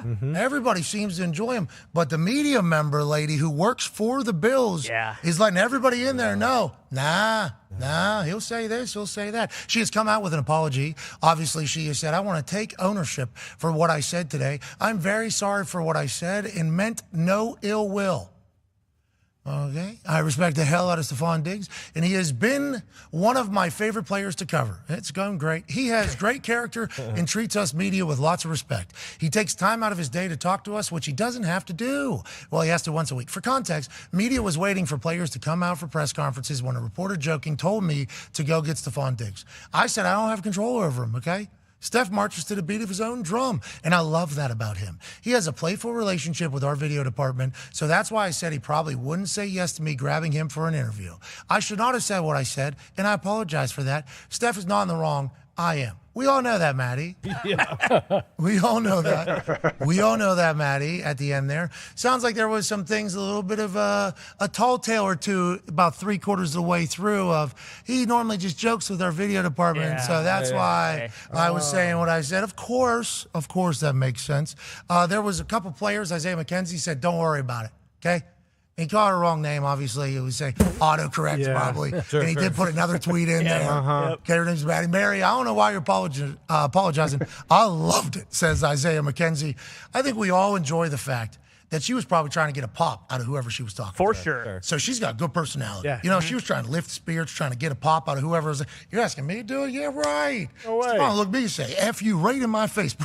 That's a pretty rude thing to say about somebody else in an effort to put yourself over. Certainly kind of paint a character narrative that you could potentially build there. But I'm thinking bygones are bygones, they move on. Stephon Diggs, though, probably not going to do a lot of good interviews with Maddie going forward, if I had to guess. Yeah, it's safe to say I hate this shit. I hate it. It's like, just own up and say, hey, I got caught. I said something stupid on a hot mic instead of being like, listen, there's no ill will, okay? Like, I didn't mean what. Yeah, I said he was a disrespectful son of a bitch, okay? But I didn't mean anything. Sue me. Yeah, exactly. Like, it's so stupid. It happens all the time. Someone says something like this that they did not intend anyone to hear. Yep. Everyone hears it, and then they got to act like, well, that's not what I meant. I mean, I meant no ill will by it. So I will say this, like, She didn't know anybody was going to hear this. Right. And she was just trying to get a pop out of the conversation she was having. Mm-hmm. Understand. Tough. Understand that's... Now, the way you were going about getting the pop in the conversation was by burying somebody's character. Mm-hmm. Okay? Yeah. So for that to also be caught on a hot mic for the world to hear, tough situation. I don't know if it's going to be... And though, just awareness at the same time, too. You know those media rooms have... A lot of them have mics hanging from the ceiling. They have mics everywhere. Like, that's another thing. You just got to take a good look around. Hey, we're proud of them both, though. Yeah. They'll move on. Is that her idea? Come on down to New England. Think she get a little nudge about putting an apology? No, she was our idea. All right, we'll be back tomorrow from Boulder. You all are the best. Goodbye. Okay, so I think we made it, but what happened? What's going on? I looked over there, ESPN's running on our big screen over there. We got one of those, and it's just my dumb face and AJ's face over there. And I don't see it much, but when I look over, one of the times, it was just a completely blank screen or whatever. I'm like, so is that our TV's fault? On TV? Yeah, That can't happen. on TV. On actual ESPN. So there's us, little inception there. We just obviously want to send it a thing out. We're about to be gone. It's 30 seconds behind. What has been happening? What is the deal? What do we think is going on? It does actually seem like there is some sort of sabotage going on. What did Saban's video look like to you guys? Very bad. Terrible. But then Had lines all the way up and down, Yep. Yeah, and on TV, though, it looked good. I was watching on TV, it looked very good. And on Zito's computer, it's very clean. So I don't know how that is even possible. Yeah, have there been new faces inside or outside the building recently? Because that is definitely something you have to look into because nothing was wrong before anybody of that type of situation showed up. Not you, Chuck. Not you. You think Chuck? Come You on, think Chuck. he was talking about you? No, Chuck. Could you imagine if he was talking about Chuck right there? Yeah. Man, Chuck Pagano. I would have said old people in it if I was talking about you. Okay. This guy was biking through Italy last Yeah, night. absolutely. That looked amazing. It did look amazing. How many miles?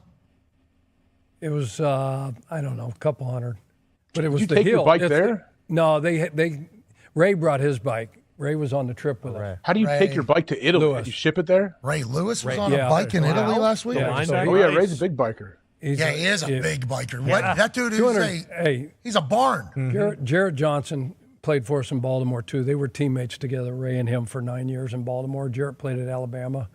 It's his cousin who owns the cycling house, the company that took us over there. They're based out of Missoula. So he brought his own bike, but it's unbelievable. And for those guys, he's 255, Jarrett's 265, and they're pedaling these bikes up these frickin' hills. Are we zigzagging like we used to? And then you know how little cyclists are, right? Tiny, yes. Lamont, those dudes, they got arms like this. Yeah. They weigh 130 pounds. And they're also getting blood pulled out of their body. But they're pistons. And then back in. They're pistons, and little girls are passing us, and it's when the easiest gear, standing up, 1-1, just about to die. And you're thinking about Peloton when they're like, double time, go. And you're on your Peloton over there. It's like, hey, and we're, dying. high-fiving dudes, and no. How many days straight? 5. 5 straight days of biking? Yeah. From one town to another town? Same town, same bed and breakfast every day. Okay. Last day, we got in the van, put the bikes on top of the van, shuttle us over to Chianti. Oh, of course. Beautiful. We were in Siena the whole time, went to Chianti. Totally different feel. Lush. Yeah. The wine farm, That's Chianti. Unbelievable. Yeah, I never heard of it, but it sounds amazing. Great wine. Yeah, Just like yes. And so you ride your ass off, right, all day. 40, 45 miles. Hey, you want to do extra? Yeah, let's do extra. What? Dumb idea. Yeah, never. Dumb idea. What are you saying, what? We played pickup basketball with this dude, and everybody on earth knows pickup basketball games are to 11. Yep. That is what games are to. 1s and 2s. It doesn't matter what state you're in, what city you're in, the games are to 11. We're 4 points into this pickup basketball game, and the guy goes, well, what are we playing to? And Connor goes, 21. I'm like, no, we're not. We are not playing to 20. Should've. I cannot make it another 10 points past where we're going. Had to change that quick. We lost. Yeah, we did. By Quickly. a lot. We lost quickly to this team because you tried to kill them. Never say you want extra. Yeah, you do, right? Because you're in Italy. When in Rome. Yeah, when in Rome. Yeah. You got to do it. No, absolutely. When everybody else says, all the other non-whatever, good people, hey, we're all doing it. And we looked at each other and go, and we're all dying. But none of us is going to say no. Yeah, you can't. Imagine Ray Lewis. And then one guy says, hey, we're in. Did he give any speeches? Did he give any good motivational speeches at any moment? Ray? No speeches. Lost his fastball. I thought that was his thing. No, that's all he did. I thought he was like a super motivating guy. No, motivational speaker. Just watching him on the bike go. Oh. That was enough. Oh, so he says, do as I do, not as I say. Watch me. Chuck, you guys riding around getting hammered? What are you doing? What's that? You riding around getting hammered at these nice wineries and then going to the next one? No. So you'd ride for like 20, 22 miles, AJ. We'd stop at a little village, a little town. Would you guys clack through town? Clack, clack, clack. Yeah. Here we go again. Have an espresso, have a cappuccino, Nice. slice of pizza, croissant. and then we get back on the bike, work that off. That B&B we stayed at, we'd either have dinner out or they cook homemade pasta and whatever at night. Oh, who's the family that ran the bed and The breakfast? Chianti Classico we were drinking. It's $3.50 a bottle over there. Wow. Jeez, must be terrible. And that same bottle here, no, it's 25 here. Okay. Oh, okay. Not slapping It's the a bag. pricey wine. It's the house. Tipping. It's the house wine, and it's as good as any wine that I've had. You looked fantastic. We're happy we got this photo. You throwing up the grazie with the Italia bike thing. That is classic. And it's nice that you keep in touch with Ray and your former players. I don't think I've ever met somebody that played for you that didn't like you, Coach. That's good news. You should be very proud of that. I think Saban's the same way. A lot of people say he's a great coach. I was excited we got to chat with him. On the other side, I believe we'll have Shiloh Sanders joining us. Okay. Nice. Awesome. Okay. Right? Is that what I'm hearing? The connection was still bad. I just tried recalling. Connection was bad in their end over there. That's good to know as we head to Boulder, though. Not going to be good service. A lot of mountains. Well, that's great. There's not a lot of good service here either. Yeah. Apparently. Yeah. Well, we know what's going on with that. We got a massive announcement for the Boulder show tomorrow on the other side of it. It's big. Huge. Huge. You won't believe it. Will anybody see it, though? That's Good a big question. Probably not. We'll have to hard download on land, Yep. then post Yeah. Maybe like when you get home or something. the house. Yeah. What is the deal? 5 fibers in here. Satellite truck. Right out there. It's too much. Satellite truck, 6 weeks, they said. We had more success at the old office when we literally had a lever on the side of the building that said, hey, if you want to knock out all the power to this thing, just pull this sumbitch. That was a cartoon-sized lever to turn off the power to our office. Yep. Right outside of the office. We said, can we change this? And why is this? Gotta have a lever for power for the fire company or whatever. I'm like, does it have to be like as comically large as it is? We could definitely look into that. 1 year turns into 2. Yep. Bud. And then there's a couple Turns into 5. 3. Bud. Then What's going on with that old office? And some homeless man feels like Tarzan swings on that thing. Exactly. And all of a sudden, our show's over. We don't know. I drove by it the other day. I gave it one of these. Yeah, me just too. Kept it moving. Boy, Quill's Coffee does not look good. The place they opened up right next to us right as we were leaving. That's a lie. Oh. I mean, saw poop on windows, Tony. Oh, yeah. Quills? Oh. Yeah. There's a chance. There's a chance. There's a couple cities by them. Too strong. Here you go. Great snap. Oh, nice job. Oh. All right, let's get to a break. We'll have Shiloh Sanders if we can get some service chit-chat with him about the vibes over in Colorado, where we will be headed tomorrow. Massive announcement on the other side of this break. I think people are going to be pretty pumped about it. Plus, there's more stories that we have not covered. For instance, Jason Kelsey and his family on the new Kelsey documentary that's available on Amazon today basically let the world know about Super Bowl tickets. You know, for players and for coaches. We'll break that down, plus all the other storylines, and we'll pick tonight's game. Yeah. So much more to be done, including phone calls. 1-833-432-3663. That's 1-833-4-DODO. Phone calls, picks, breaking news, Shiloh Sanders, storylines, a lot of magic. Be a friend, tell a friend something nice. Take 5.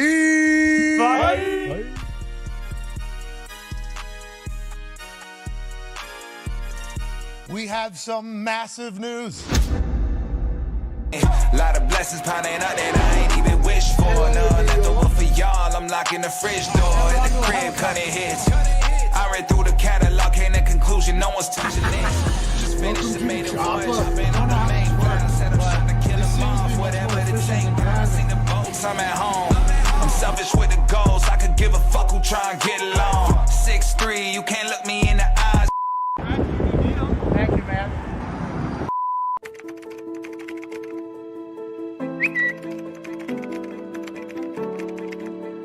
Welcome the incomparable Pat McAfee. But as soon as we get backstage, I see Serena Williams like 6 feet from me. And I'm like, oh my God.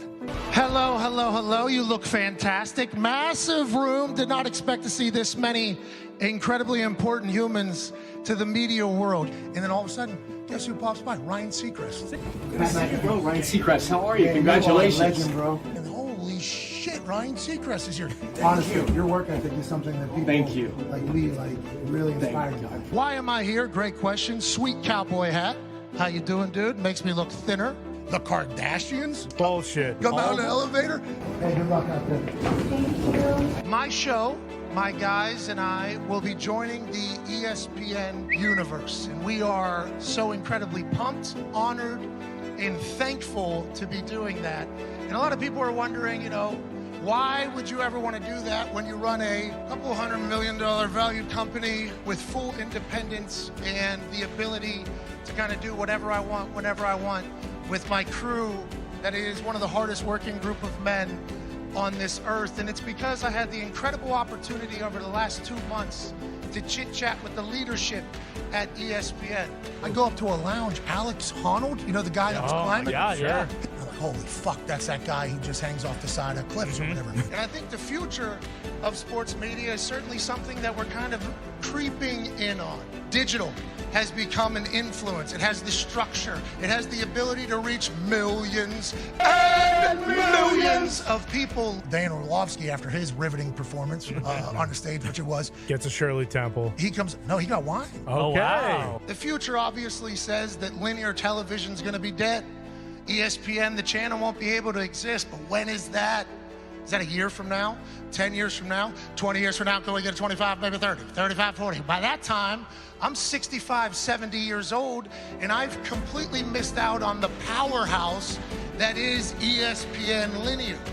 So when I was talking to Jimmy and Bert Magnus and the Bob father, Bob Iger, somehow got a chance to be in his office for an hour and a half in Burbank. That was bananas. He's now talking, I think, to the leader of France. Dumbest life of all time continues. But they all very much understood that we need to embrace both what tomorrow is and what today is. And I have the exact same vision. Then Joe Buck, Troy Aikman come walking in. I'm very thankful to announce that we'll be on ESPN, ESPN Plus, the ESPN app, and for the first time, I do believe in all of sports media, we'll be live on ESPN's YouTube at the exact same time. Jimmy, Burke, Bob understood that 98% of male Gen Zers use YouTube on a daily basis. So being live there and on ESPN, we should be able to reach the entire world, hopefully, if I don't fuck it up, which I might have just did by saying the F word in this room right here. You met the real DeMar Hamlin, not Michael B. Jordan. Are you sure? Not the actor, not the clone. How's the upfronts? He is in Disney movies. The clones look exactly the same as real people. That's the actual clone type. It is an incredibly special time for me.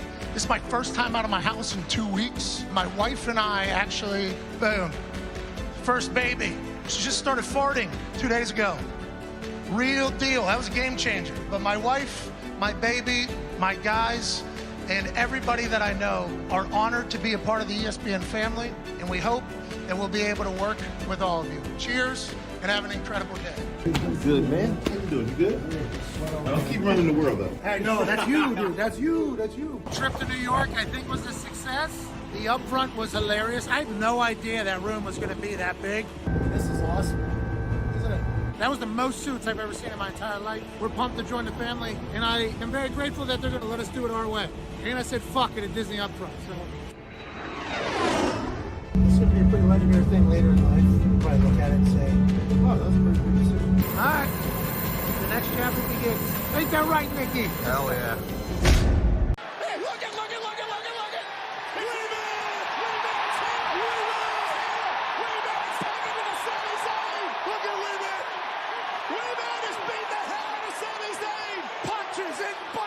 From Wee-Man! He learned something from Brock. And Wee-Man back in the ring. He's stalking Sammy. Listen to this place. Oh, to the kneecap.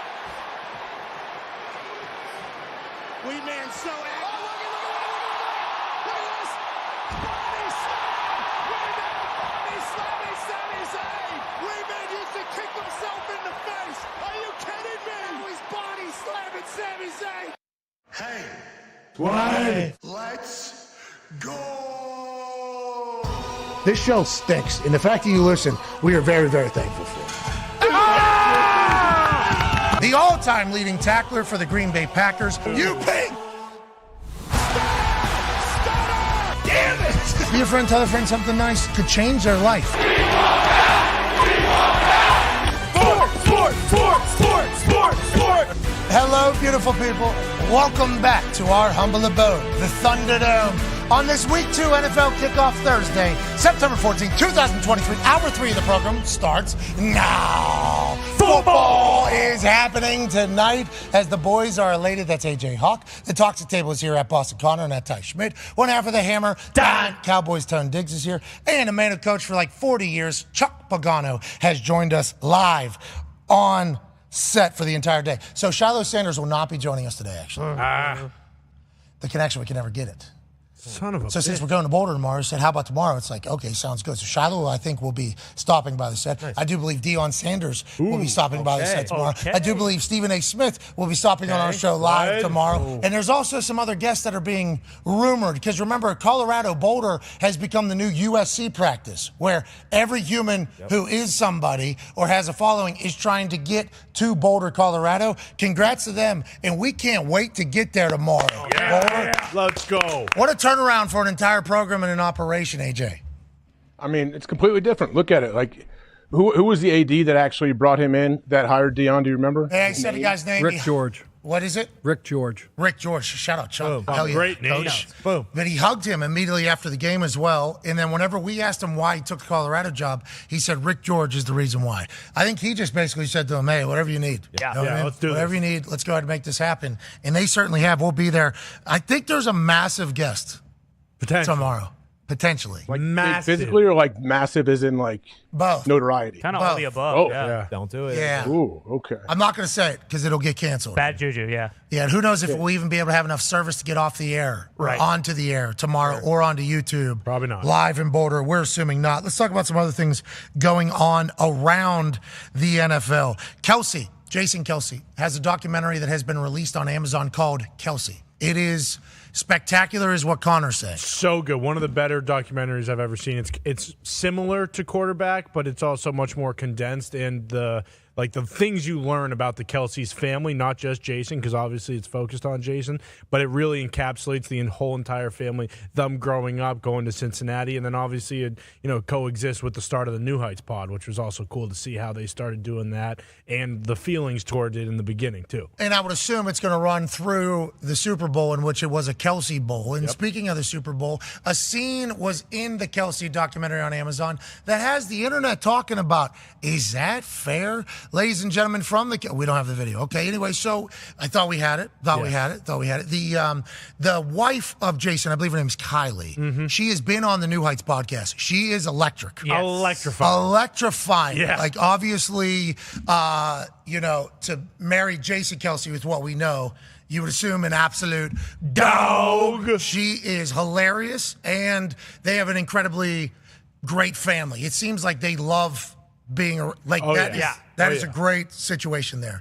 So they're in the living room where Kylie basically is going through the numbers of how much it's going to cost for their family to buy all their Super Bowl tickets. And it was like $50,000 or something like that. So then you got Jason Kelce going, that's a lot of money. And then one of his daughters turns the corner and he goes like, do you want to go to the Super Bowl? Because the mom's, I got a 4-year-old that's not going to use his seat. I got to pay $5,000 for one of these tickets. This is something that rarely comes up, but players are buying their own tickets around the NFL. If you're in the Super Bowl, I think you have up to 10, 15, or 20. I forget what it is. Every other player across the league gets an option to buy 2 of them. Those are normally quickly sold. Shout out IRS, don't attack them all. Those are quickly sold for everybody. It's kind of like a business operation. But I started thinking about the Kelce situation. Like, the NFL was working the Kelce family. Oh, yeah. Like, if you remember Mama Kelce, I put up some screen grabs. She was in Sports Illustrated. She was on the Today Show. She was on CNN. Yeah. I mean, they were working her as they were promoting the Kelce Bowl. They could have at least given their family some tickets with how much marketing they were doing out of the Kelce Bowl. Yeah, absolutely. I think she even had like a sit down with Goodell. Like she was talking with the commissioner of the league one-on-one. Yeah. Yeah, now granted, those tickets $4,000 a pop. The NFL is like, I mean, they could. Yeah, come on. Pony up. But I think, like, the fact that the Kelseys were marketing the Super Bowl and they were working for the NFL as much as they were seemingly working for the NFL, we can make that happen. I hope by the end of the documentary it shows that they did, and we're just seeing a beginning clip. But the entire internet had the same thought. Hey, league. Yeah. Come on, help this guy out. But then the league says, well, if we help this family out, then all of a sudden every single team, there's 53 guys on the roster, make the third guy, then practice squad. What are we supposed to do? Where do we stop? How are we supposed to do this? And I think that leads into a bigger conversation. Like, you know, guys get their game-worn jerseys, they pay for those. You know, whenever guys get home game tickets, they pay for those. Wild. You know, this part, they pay for those. You know, the food, they pay for those. You know, the gifts that they get from the owners, they're paying taxes on those. It's like everything is accounted for that you don't really think about. But it is a nice life, Chuck. It is a nice life being in the NFL. Yes, it is. It's an interesting thing, though, because I think people just assume that the tickets to home games, just like at high school or somewhere, it's like, yeah, we got these. And guys are losing a lot of ched when they go back to their hometown. It's like, how many family members are here tonight? 35. Oh, that's a good story. It's a good story. And in my head, I'm like, that's like $30,000 this guy just spent on tickets. That's a real deal. One of the biggest conversations we always had, especially with young guys, is you got to set some boundaries. And you have to say no. And I know it's family, but they are going to milk you dry. Isn't one of the conversations, too, like, isn't one of the conversations, get the tickets settled earlier in the week? Like, I remember that being something Get them settled early in the week, but before you even play a game, before you even make a team, say, look, if this works out, all right, I'm not flying everybody to home games, let alone on the road. And I'm not buying this. You guys are going to have to pay for some of the tickets. This is what I get.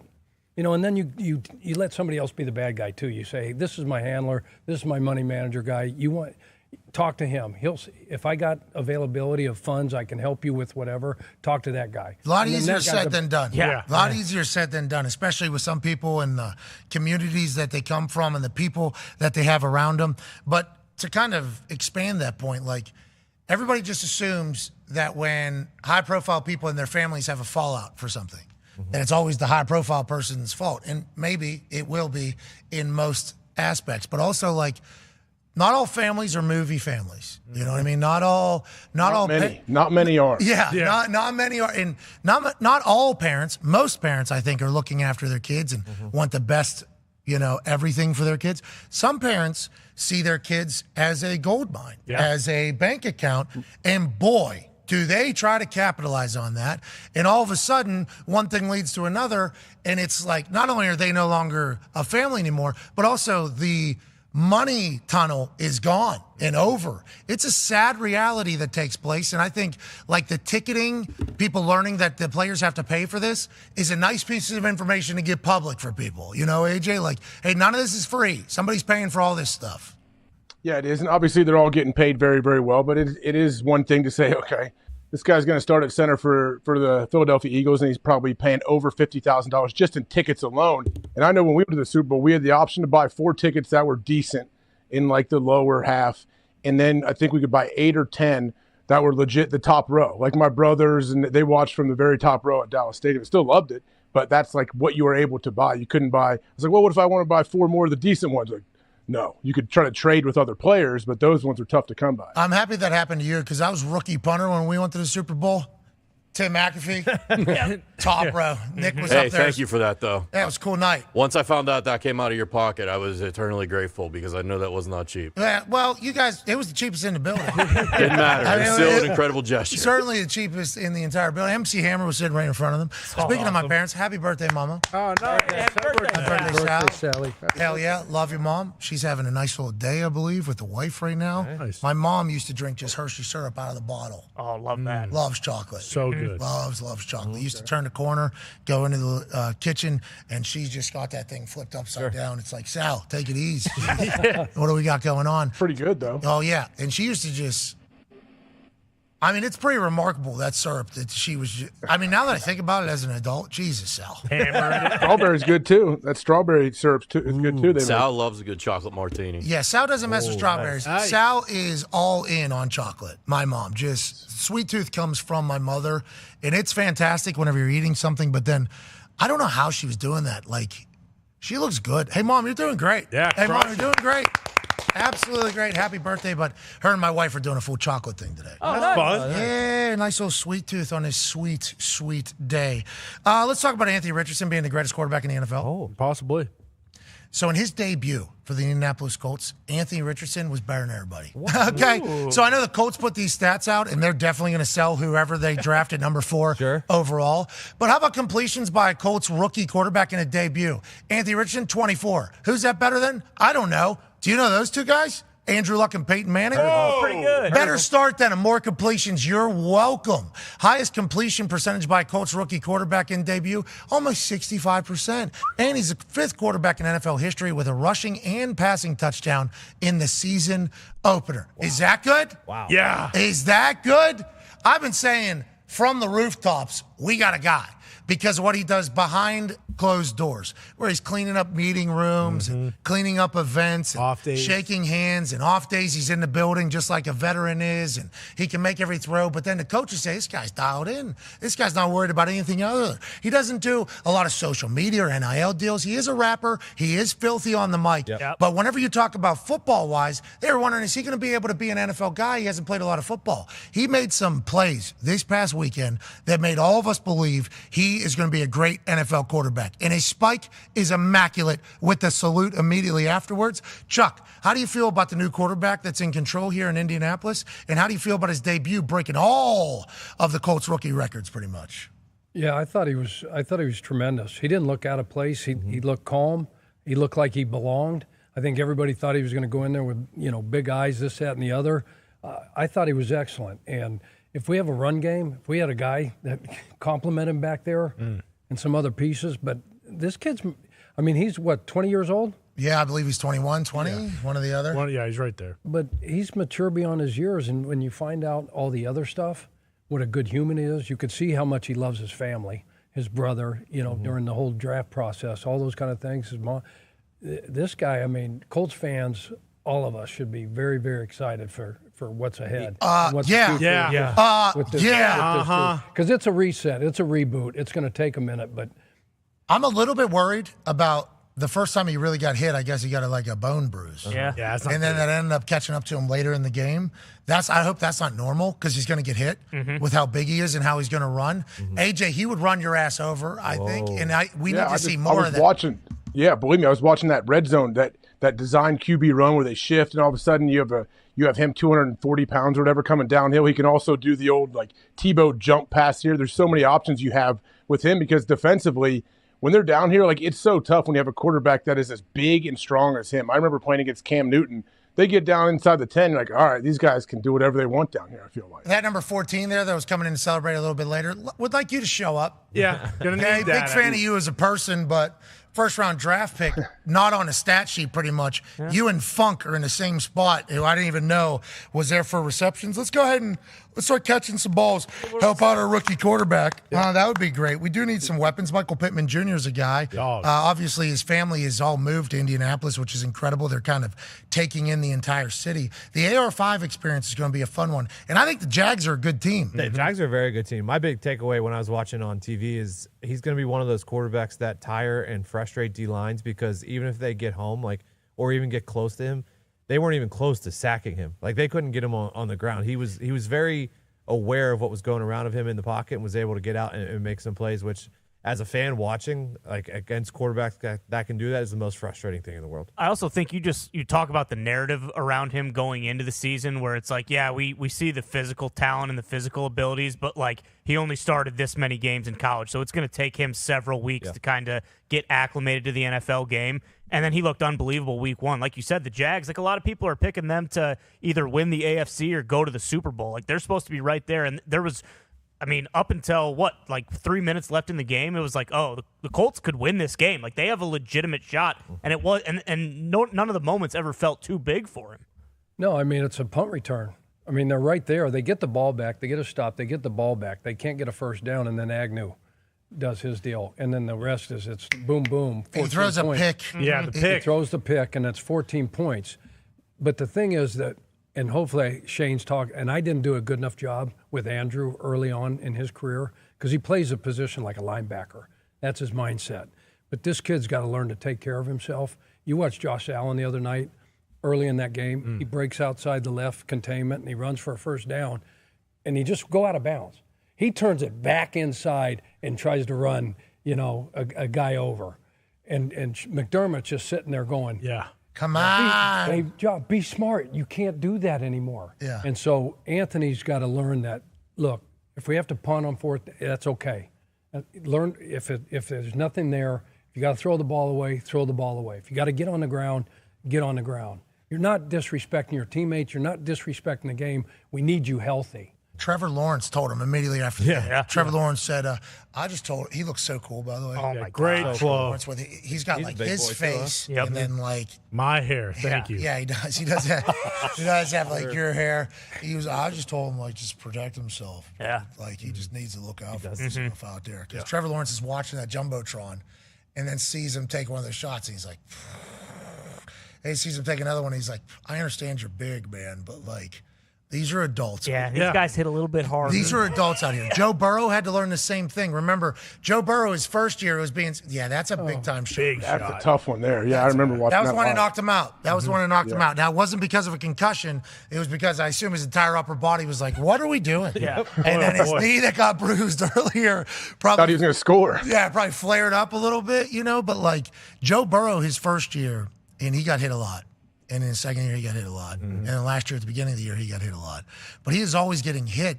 And the people around him are like, Joe Burrow likes to get hit. He's an Ohio guy. Wakes him up. That's football. He came on our show, and we're like, hey, Joe, we don't like seeing your head, off of your body. Right. Because you're getting speared from the side, or you're running and you're trying to make a play and then you get hit. And he goes, I always feel like I need one of those, every single game to get me in there. And we all were like, Joe, we're not friends with Joe, but our literal immediate reaction was like, Joe, come on. Can't do it. We need you on the field. That's what we need. But some of these guys, like Andrew Luck, I think like Joe, who has changed that mindset.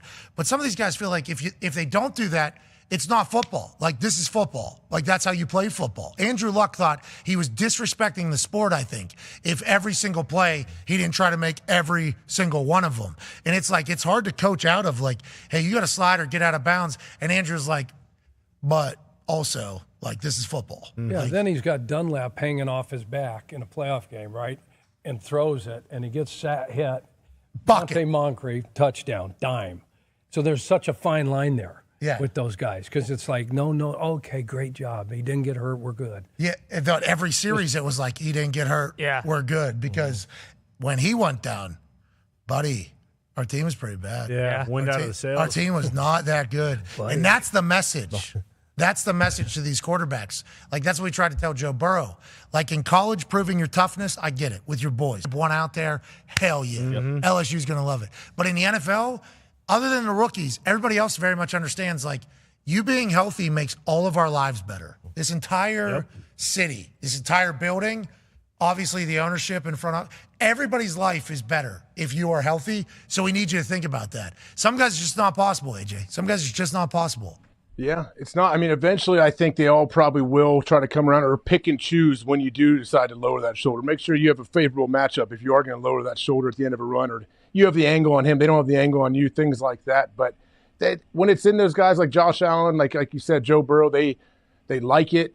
AR-15, obviously, you want to, you want to go and deliver a blow sometimes. Yeah, 5. It's AR-5. Please. Who's 15? Okay. Something is 15. He was 15. Now he's 5. He dropped. He's he AR-5. Yeah. He didn't like the nickname. For the Josh Allen thing, too, I think there was a stat this morning. He's had 96 runs or something. He only slid 3 or 4 times. So it's dude, like he said before in the preseason, I know I have to change my game a little because the fact the team's better when, I'm out there, obviously. But it feels almost impossible to take that out of the football player in them just because that's how they play. That's how they've always played. All right, here's some interesting stats from Hembo that I got texted to me. Crazy stat here. Jets offense used motion less frequently than any team in the NFL week 1. Hardly ever changed the picture. So were they doing that just to keep it slow for Zach Wilson? Potentially, but also remember Rodgers was the one who said that was the one thing he hated that about LaFleur's offense was how much motion there was and pre-snap movement. So you wonder if they put that in for him and then kind of just left it like that when he went down. Yeah, because the thought is he wants to be able to examine the defense. Like, when we're moving, I get that we're seeing if it's in man or zone. But if they're clearly in zone, it would do me quite a favor if we didn't have everybody running over the field. Let's let them get settled in so then I can go, oh, okay, you're not coming. Yep, okay. You aren't supposed to be there either. But with Zach Wilson, they're going to have to pick that up, I think, right? That's going to have to be a vastly different thing. Well, I mean, if you remember Aaron on here, I don't know when it was, but he told us, he told LaFleur at one point, hey, can we just run a play without moving pre-snap? Can we just have one play without any pre-snap motion or shifts and everything? So I'm sure it's dialed back in their playbook and what they bring week to week. But that game plan is going to drastically change now, I feel like, with Zach Wilson. I hope so. We would hope so. Yeah. That doesn't necessarily mean that is the reality. You know, some coaches make interesting decisions. Here's another crazy stat. Chuck, you're going to love this one for the defensive side. The Cowboys have 70 takeaways in 35 games with Dan Quinn as the defense coordinator, plus 102 sacks and 490 pressures. All of those are the most in the NFL during that span. What is Dan Quinn's defense doing down there that's different than everybody else? They're playing the run on the way to the quarterback. So they penetrate, they get after it. He's going to bring some dudes. He's got special players on that defense. They're simple. They don't do a lot, so they can play really, really fast. So they got tons of talent. They got athleticism. They got guys that can rush the passer. They got guys that can cover in the back end, and they're not playing slow because they're not weighted down by a lot of thinking. So it's a simple scheme. It's that same Legion of Boom type of deal that he had, in Seattle. It's not real complicated. How about him going to Atlanta? Not going well after leaving the Legion of Boom, being a hero.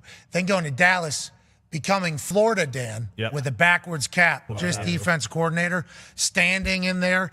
And it was almost immediately the Diggs phenomenon started, where he was just having more interceptions than any human. And it was like Legion of Boom, this Legion of Boom. Then they add Micah Parsons into the entire equation. And Dan Quinn could have left to go do some head coaching opportunities. He has chosen to stay there. I think it's because he knows there's something special. Number one in all those categories over that span. Crazy. That's a hell of a stat to have in your back pocket as a defensive coordinator. Yeah, for sure, because like you said, I'm pretty sure he turned down multiple head coaching interviews, and then Jerry, give him credit. He made him the highest paid defensive coordinator in the league. So it's like, hey, with all these dudes, why wouldn't I stay here? And also, Big Mike McCarthy might not, Jerry's like, hey, don't do. Hey, great speaker. Tough schedule, too.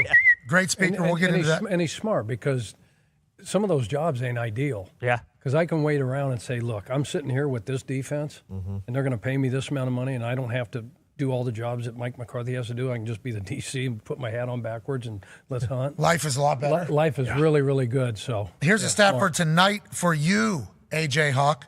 The Eagles went 1 for 10 on 3rd and medium / 3rd and long last weekend against the Patriots. 3rd down, money down. Is that Bill Belichick or is that Eagles offense? Are we worried about? A little bit of both. Obviously, it usually is, but I think that I'm not worried about that. It means they're due. They had to work on their 3rd down situations leading into this game, even though it didn't have much time. Yeah, Lombo, too, mentioned about how the D-line for the New England Patriots was able to get to Hurts very consistently, every drive at least, so you assume Kelsey and the boys might have gotten a little extra, hey, you guys better pick it the fuck up this week, because last week was not great. Here's an AFC North stat. In week 1, the Bengals ranked 31st out of 32 in pass protection and 32nd out of 32 in run blocking. They looked abysmal. Somehow worse than the Giants. Yeah. They also couldn't run the ball last year either. That's starting to be. I mean, it didn't affect them. I thought I just seen Mixon run down the right sideline. I think they were like 28, 29, something like that. He had a couple good games. They just got rid of L. Collins, kind of out of nowhere too. He was on PUP, and then they were just like, you know what, screw it, and they got rid of him. Burrow was 0 for 7 targeting T. Higgins in week 1. Now that'll change. He tried though. There was a couple times where the ball was literally in the palm of his hand and somebody made a big-time play. I think that's Barry ball game. It sounds like with what we're reading here, Cincinnati Bengals burying the ball. That's a bury the ball game. Yeah, it really feels like it, doesn't it? Is it? So The Giants buried a ball. Yep. The Bengals buried a ball. Yeah. Uh-huh. Pittsburgh Steelers buried a ball. Right. Yep. TJ Watt was not invited to the presentation. Okay. Because he had 3 sacks, Yeah, you're 2 right. forced Yeah. fumbles. Smart. So you keep the game ball, actually. But we're going to bury this other one. Seahawks? There were some teams. Is week 1 bury the ball, and then like if it keeps going on week 3, week 4, players only meeting? So speaking of players only meeting, There we go. did you hear What do you mean? what? Yeah. That's a great call. How do you feel about players only meeting? They work. Okay. Chuck. That's how he feels. Make sure you tell all the coaches about it too. Yeah, hey, just want to know, I'm calling a players only meeting. Is that how it goes normally? People come up to you and say that? Yeah. What's for Chuck? What's going What do you on? say? Get her fixed. That's good. You guys, yeah. Let's hope it Oh, because I guess Okay. I guess it does say the coaches. We don't need fucking you? problem. Yeah. You got an issue right You now. guys stay out of the meeting, Yeah. please. like we got all this trust. We're a family. We're a unit. We're this, that, that. But hey, look, we don't need you guys in here today. Just we got to get some shit. Right. So how do you find out what was said in there? So to be, You guys mic it up. To be That's not what they funny. do. So- Hey, they We'll got, mic everyone. so we've you got got cameras in there. So if we've got some old guys like yourself and OG that you know and you trust. But I didn't talk in this. You know, a Corey Redding or whatever. They cut. Hey, Thought you did. we need to address the guys. About Chuck. And here's what it is. Here's what the message is going to be. But no, there's not one coach on the planet that says, oh, yeah, God, I'd love a players only. God, if you guys can I can't get this shit figured out. If you guys can get it figured out, fucking meet all day. You got them. We don't even have to practice. So you guys got it mic'd up in there, though? Are you listening on the other side? Yeah. What do you guys got People. going on there? What are you doing while the players only meeting's happening? That's real. Are you guys all meeting in one office? Yeah. Saying these sons of bitches, they don't understand. Oh, good. We have a coaches meeting. We're all packing our offices because that's usually the fucking beginning of the year. As soon as that happens, That ship has sailed. guys are on the phone. Hey, Teen, I got some good news, some bad news. We got a player-only meeting going on, and probably put the house up. Yeah, start fucking shit up. All your coaching buddies for a gig. Bruce just sent it to me to remind me. We saw it earlier. Quinn Ewers called an opposite players only meeting to say, hey, let's not let down after that huge win this week. So. Yeah, it was a good players only meeting. That sounds. Asked Sarkisian if he could call the meeting, and then he goes in there and says, listen, just had a massive win. That's the first of many. That's good leadership. That's right. Mm-hmm. That's good leadership. That's what we want to hear. Also, want the public to know immediately upon that happening. Yep. Especially if I'm Quinn Ewers' team, who probably were the ones that leaked this information. Oh, yeah. Because Quinn Ewers is now in a conversation for being quarterback 3 behind Caleb Williams and Drake May. All of a sudden, everybody... What? Chuck. Jeez Chuck, Louise. this guy What the hell's disgusting. going on? What's What a the dream hell? that can come true? What's this all about? You don't like the reverse? Because he's not Italian? What, is that the problem? Is that why? Because it's not Ewersini? You need to watch your Just mouth. keep Or playing. The Coochie guy's a or good whatever? player. You ain't got to do that. He's a leader. Yeah. He's showcasing his leadership ability. Doesn't eat Chick-fil-A anymore. Bingo. Cut his hair. That's the head coach's deal. Just what Saban was saying earlier. Like, success is way harder to handle than failure. We all know that, right? Because you get complacent, you start hearing all the noise, which is, not all true. So the head coach comes in and, he's going to create an issue. He's going to create a fire. He's going to, he's going to say what you were. He's going to de-recruit you. I hate how much you hate these players. What the hell? I want to let you know, though, you're No, talking to to me, two players. to me, this is the thing, okay? Oh, yes. We're in a team meeting. Okay. Sark comes in, Use the goes space. through the whole deal, right? Okay. And then the guy raises his hand. Hey, coach, Can I speak? can I say something? Everybody's in it. We don't need it. And then when he does it like that, in front of all those dudes, you're like, okay, this guy is really matured. This guy Was that every meeting you said that? You said anybody got anything? I think you said, right? One other thing? always ask. It was. Nobody ever said yes. Those people need know that they need not talk. But you're saying if you want to call a players-only meeting, why not do it in front of the coaches as well? And I want to let you know, it sounds like you hate players-only meetings. You don't hate them as bad as me and AJ. Yeah. Me and AJ, we're not the only ones either. Well, you guys have talked ad nauseum about them. Like, usually the guys that are calling them, they can't speak. And the more they speak, the worse it gets. Yes. And you guys are just like, okay, time out. Clap 'em off. Like, if it was going to be, okay, look, we're not doing A, B, C, and D. And if we don't start doing A, B, and C, and D, we're all the frick out of here. The coaches are we're all going to get let go too. So I love a nice and then speech done. like that. It never And then happens done. like that because all you need is one person to talk about where they came from and what they've been through and why everybody else needs to start trying harder and locking in because of that. So then one person goes, "Motherfucker, that ain't nothing." And then they go up and they go, now they're out dogging the previous person. And they're now saying also, everybody needs to buy in. Then there's somebody who's sitting in the back who heard both of these stories and said, that ain't shit. I can top that one. Boom. They go up there now.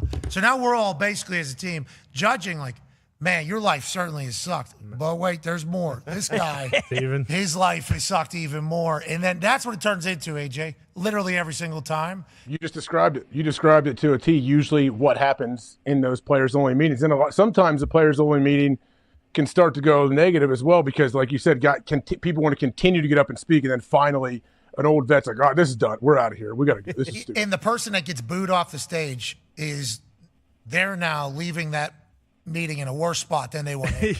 So they now hate their teammates more than they did beforehand. And if they thought they could speak in that meeting, they have to have at least a little bit of a role on the team. I don't know if I've ever seen one work. You know what I mean? Yeah. But I'm sure there was a Tim Tebow moment where he did this. Oh, yeah. And they went on to win national championship. And he got a statue in front of Florida. But those things seem to work a lot more in movies than in real life. I do like Quinn Ewers, though, telling the boys, we haven't earned shit. I don't think it needs to be in the team meeting room, though. You can go do that in the cafeteria. Yeah. You know what I mean? Like, that can happen. Or just pre-practice huddle. Hey, get the offense together. Get everybody. Hey, guys, come here and talk to them for 25 seconds. Or at the end of practice, right? Call them up. Yeah. That's a moment for some guys to give motivational speeches. Nice. Those are always a good time. Jamal Williams last year. Yeah. Hard Knocks. Yeah, those. Oh, yeah. Day one. 2 Yeah, of day training 2. camp. Oh, yeah. And look, Chuck loved that one. all of us had some questions about day 2, giving a speech about people dying already. Yeah. We don't need this like 2 weeks from now. A little bit early, but He's still a Lion? No, He's a Saint now. He scored 100 touchdowns. What's your problem? yeah. Why are you talking shit? What the hell? You think he thinks that they cut him because he gave that speech on day 2 of training camp? Led the That's NFL what he in thinks. touchdowns. Chuck, what's your deal? I like what Chuck's bringing today. Yeah, Chuck, a lot of heat there. Guy had scored a touchdown every single game. Yeah. The brand new Lions. Maybe they just got a little tired. Yeah. Just keep toting the meal and get in the end zone and let it go. Montgomery was an upgrade. They didn't get tired. Chuck's got to get another gig. Chuck, yeah, we love what you're doing right now. I don't think you want to coach, though. Do you still want to coach? You? Wow. Does that mean this has not been a good? No, it would be better. Hey, don't take everything both. personally. What did he say You can do earlier? both. We thought The internet, the fibers, he's blaming me for sabotage. Jeez, for that. Coach, Watch out. They're going to blame you for peeing all over the floor, too, Chuck. no, we know that was one guy. Obviously, I'm glad the cake ain't here. With something taken out of that guy. Yeah. Well, there's missing gabagool. We know Dipping who your took meat. it. Not with the cake. I don't think we have to worry. What's your problem? No, he's Italian, remember? So gabagool, it's like the Italian guy took it. Oh, yeah. Well, We got a couple of them. Yeah. No, that's fair. him. Yep. Nick, probably the guy taking the gabagool right now if you're seeing the way he's eating. I'm Italian now, too. Foxy one. Shut up. I did I'm a little do bit. the ancestry. I got a little Italian in me as well. No, you did not. Yes, I did. No, you did not. I did. So that's fine, and I can How much? say those words now. What percentage? Like 0.03. That's more than me. Yeah, no, it's Good a enough. pretty big percentage. enough. I'm still waiting on Tony to buy me my horn, but we'll get there someday. Hey, the way that you've talked about my people. Our people, please. Jeez Louise. Don't just kick me out. How was Italy, Foxy? Did you feel like a real paisano over there? Yeah, it was amazing. I loved every single second of it. So much history, so much culture. It was great. Would you go back? Yeah, absolutely. I actually would. Would you live there? No, I definitely would not live Yeah. there. I would not. What do you have live against them? He said it Well, smells like shit. No, it doesn't smell. That's what he Let's- said. I just feel like they're not quite up to our times with That's Europe. technology That's and Europe. whatnot. Okay. Yeah. Yes. Shout out I could go. Mussolini. And never come back. Easy. Really? Easy. No problems. No problem. See you later. Isn't there like there's an afternoon nap, I assume? Is that what like most European Little places? siesta. And I said, how much cost of living for a year? What would a guy need? 50,000 euro. 50,000. I said, what? I can live on 50,000 a year? Yeah. Yeah, easy. It's like a you- king. So you going or what? Is there any casinos over there? You gamble? I know that's a big part of it. Huge. Yeah, like it's I'd be pretty- good if there's no casinos. I'm absolutely going alone. What's your game? Staying in the States. Blackjack you guys play? Slots. Slots. I used to play cards. I like the slots now. Good news when you look at the numbers. Vegas makes no money. You just unplug and hope you hit a. Yeah. You're an old. That's what olds do. Yeah. Olds play the slots. Can't wait to Roll right up that one. People win some money off that, though. Nick's dad. Oh, yeah. Nick's dad wins on those slots all the time. What are we doing?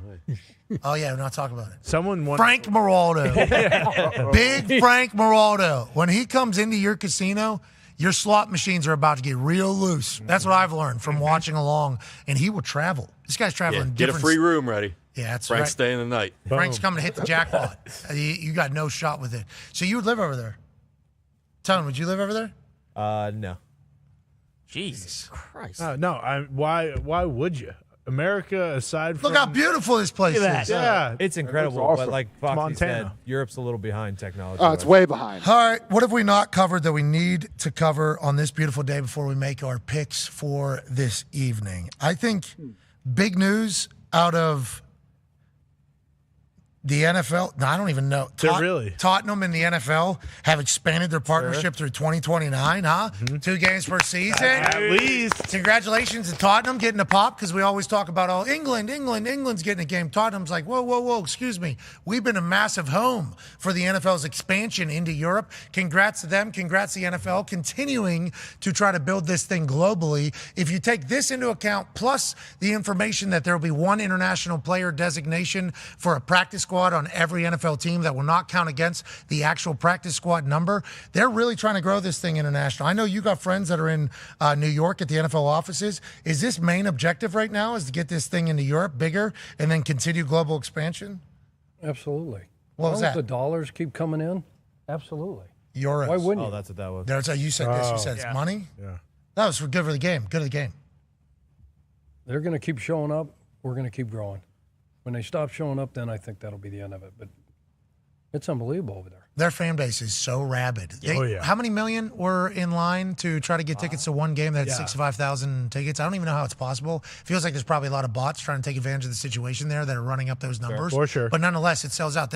Germany feels like they're even a bigger fan base than England. And it's just kind of getting started over there. Yeah, because the whole thing with the England games was, hey, England loves football, blah, blah, blah. But then we come to find out that it's the Germans that are going to England to watch those games. With the Hotspur Stadium, too, same exact design, I believe, as the Real Madrid Stadium, where they have the layers of the field underneath the actual field. So that would be sweet, too, if they adapt that over here.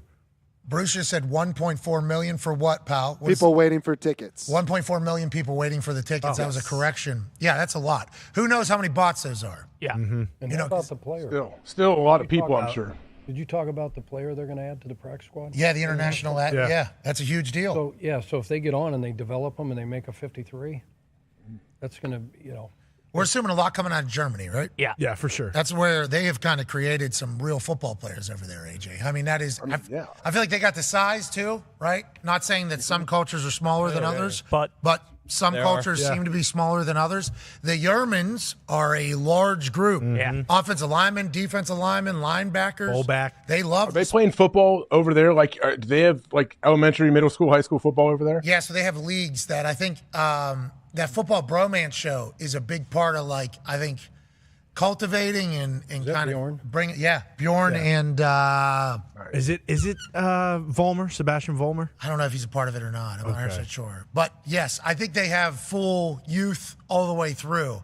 I think there's numerous countries that have that, but I think the Germans are the most adamant about it. I think Germany is going to be a huge piece to the NFL growth puzzle. And then you start thinking about a team being over there. It's like, are they going to put a team in Germany now? Will they have an entire division in near Germany? They're going to try to do it all. They're going to try to do it all. We have unbelievable product here in the NFL and what they're doing. They're going to try to put it wherever they possibly can. Who was that calling the game for Ross Tucker? Ross Tucker was like, there's actually people out there that think soccer is a better sport than football. He was like talking about the global expansion. All we got to do is get these people just to see the game and understand the game, and they'll be flipped easily, is what Ross Tucker was saying.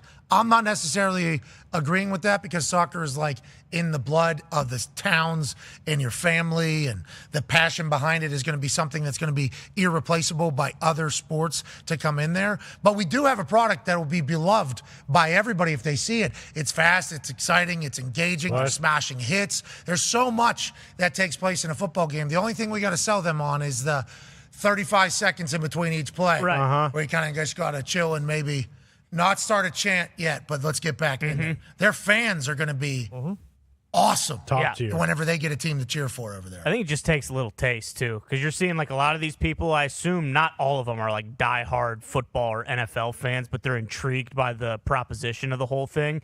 And smart on the NFL, too, by not doing what they used to do when the London games first started. And like, all right, let's send the two shittiest teams over there and kind of just, like, that'll be nice. Like, this year, the Chiefs and the Finns are playing over there. Like, that's going to be an incredibly exciting game and probably pretty easy. If you're not that invested, you watch that game, it's like, oh, shit, this is pretty awesome. Yeah, I think our sport and football should be proud.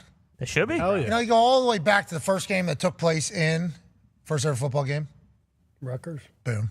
I was there. It's on the thing. Nice. It's on a thing at Rutgers over there. You go all the way back to then to now with what's going on. Roger Goodell has done an incredible job during his tenure to go to this game. Unreal. You know, congrats to the commission. Congrats, Raj. And congrats to football. Don't be scared to come on the show, Raj. Come on, Raj. Just bow Why up. would you? Raj, don't be scared. What are we? We're just a bunch of doofuses. Come on, Raj. Right, AJ? Right, yeah. Why don't we just openly pander to Raj right here and tell him how great of a job he's been doing to try to get him on? Raj, you've been doing a good job. Yeah. Not above He has done a great job. You're right. He's done a phenomenal job. Yeah, he really has. I agree. I think he's handsome, too. He looks younger than he is. Yeah. Super handsome. He's aging in reverse. He looks younger now than he did 10 years ago. And he's also fit right now. He's pretty jacked. Peloton. Jocked. I saw his lats. His lat spread was ridiculous. When I saw him. He's a Peloton guy. Yes. Oh, his quads, AJ. This guy's quads. Huge. What's his username on there? What is his You guys do username? classes together? That's not. Lord of the Who's League. your favorite instructor? Don't know that.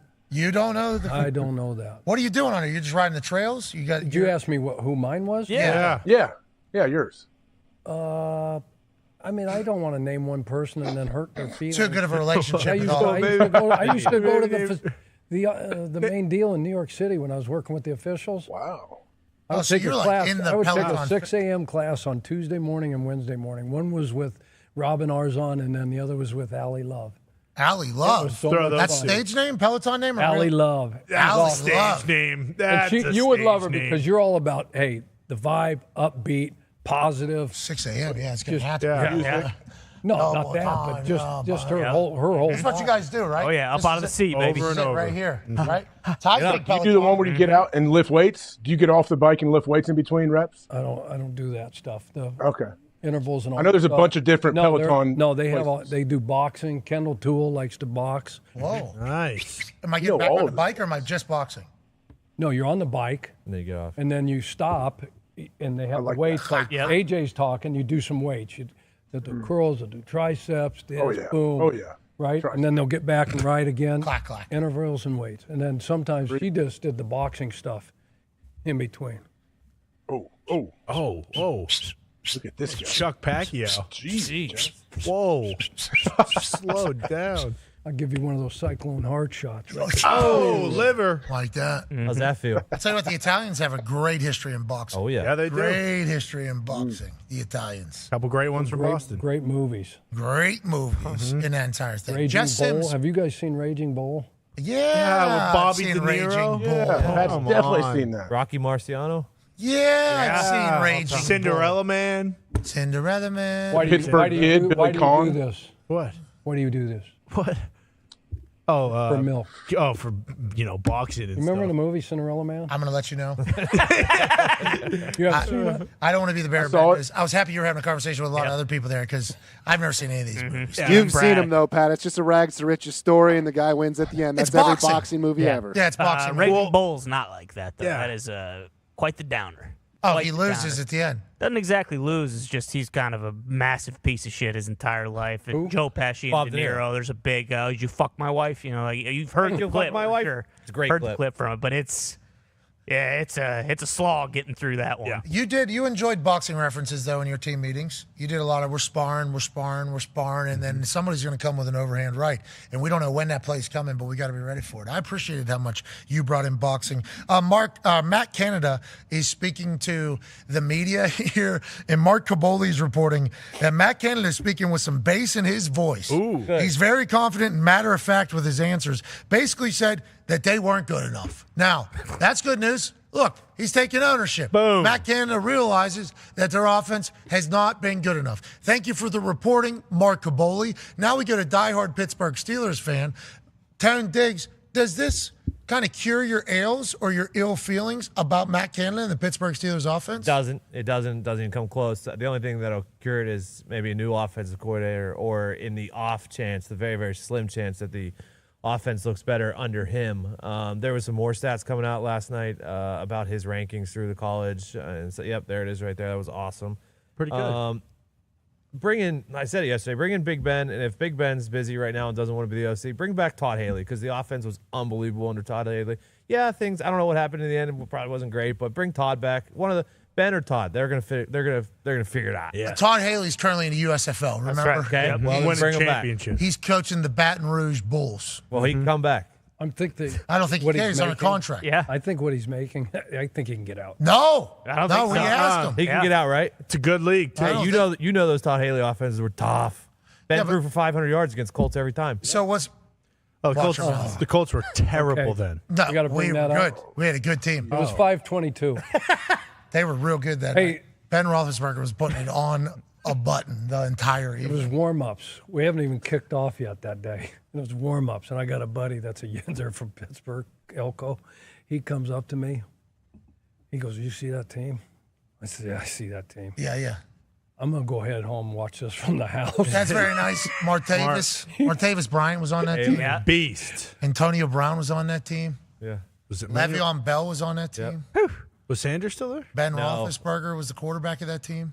They were just so big. So good. So And the defense, too. They had a highlight after highlight after highlight after highlight that night, numerous nights. That was what it was. Yeah. I'm In my surprised head- I got a ride home after Bro, that. They took a punt. Yeah, on the tarmac. They took a punt back on us one of the nights. I mean, that they beat us in the fourth quarter. They were up 20. Still had Antonio Brown in Jeez. at punt return. I'm like, what is the deal of it? Why are they doing it? What did we do to them? What did we do to Mike Tomlin? What's that guy's And I was always kind to him at the Me university. too. I mean, I never had an ill will. and I love him. Me too. I could listen to him all day and night. Those were always on prime time too. Those were Yeah. big, Sunday tough night, yeah. nights. Huge Thanksgiving and another Sunday night and another one. And You were the only bright spot in that Thanksgiving game. yeah, and then I got fined. What? Yeah. For what? Well, I posted a picture from the equipment room. Oh. Blurred out everything behind it. Basically called my shot for everything that's happening right now. It was during the time down Thanksgiving week. And then I gave a competitive advantage to the New York Jets who were playing against us the next week after the Pittsburgh Steelers team. Got a fine. That was the beginning of the end for me playing football in the NFL. That particular fine, that particular weekend. Chuck got a fuck you too to Chuck if you've, and he was like, whoa, whoa, whoa, whoa, whoa, whoa. That was awesome. I was on a tear through What happened? Yeah, I was not happy about that. That was a lot of money, bro. You guys were finding me a lot of money for stuff that I just didn't think was that big of a deal. They saw the flavored Gatorade we're drinking. All right. You're right. What are we going to do now? Well, it's not even that. Whose name was on those? Yours. Your name was on the fine. I remember. How about that? Clear as day. Nice job, Chuck. Isn't that wonderful? What'd you do with that money, Chuck? When you're the head coach and someone comes to you and says, Bought a bike. "We're doing this, okay, and you need to sign this," and then hand it to them. Yeah, well, it was great. It was. I'll tell you what. This is what head coaching's about. Okay, I want to do this job. I read through it. And I see your name at the bottom. I was like, all right. Okay, where's his office? Yeah. It's in a. He's there. You believe this? This is your fucking name is right here. What is this? Entire? And I was gonna retire that day. Wait, what? That's the picture you posted where it was your Twitter picture for a long time? Is that one? Yeah, that one. Yeah. So there's no other that players. on Like, I top thought of you got in trouble for posting a picture of someone's dong or something in the background. No, that did happen before though, certainly. But it wasn't his dong. It was just his right cheek. Yeah, butt cheeks. That was It Andrew. was just right butt cheek there. You That guys was have some weird team rules, like, hey, no pictures anywhere in the so facility or football something? room was the description in the contract, and there was a verbal joust for that because it was equipment room. Clearly, that's the title of it. Yeah, Were here you it on is. top of the equipment deal? Yeah, right here. Yeah, blurred yeah, everything that out one. too. I had to do Facetune. Oh, yeah. Or whatever the app is. Yep. Blurred everything out too. You know what I mean? Just what a moment there. And you know What was this represent? What was this? So that's me, obviously, with a microphone, Yeah. cutting a promo for the WWE, waiting on them to call me to go to NXT, pretty much. And then, obviously, we all know what would happen shortly thereafter retirement. I would literally go right to NXT. That was pretty much the scene on every Wednesday night on USA Network. Essentially. And then end up at WrestleMania. So, yeah, I mean, it was just one of those moments that you got to remember for the rest of your life as like the determining factor of why you finally just go, yeah, fuck this guy. I am not doing this anymore. Happy it's all worked out. But those are things that head coaches have to do. That is no fun at all for you. But we appreciate you doing it, Chuck. Hell yeah, boy, Chuck.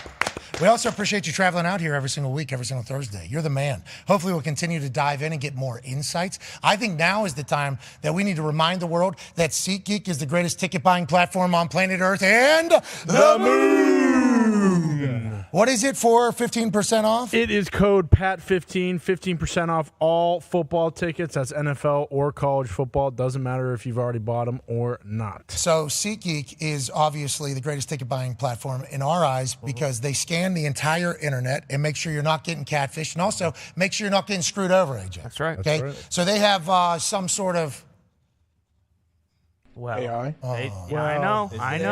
Chance. Are we sure it's AI? Eli's not worried about it.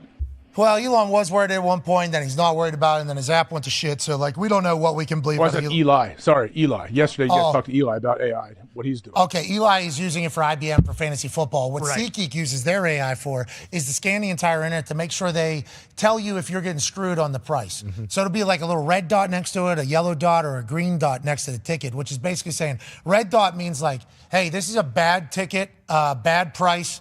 But if you need it, you need it. Green, it's like, hey, this is a good price, good ticket. You should do this here. So they're looking out for you as people are maybe trying to get a little bit of an advantage on the secondary market. SeatGeek is your friend. SeatGeek is your pal. And SeatGeek will get you anywhere. Hell will.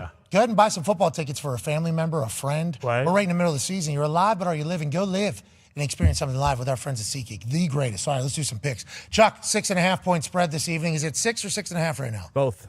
Okay, we'll take 6.5. Get whatever you want. Yeah, 6 or 6.5, depending upon what your pick is. Injuries scattered throughout both teams in key positions. What are your thoughts? Who wins? Who covers? Yeah, I just think we talked about it earlier. Brian Flores going to pick up some things from the first game. He's a Belichick guy anyway, right? And he loves to bring pressure. You watch that first game.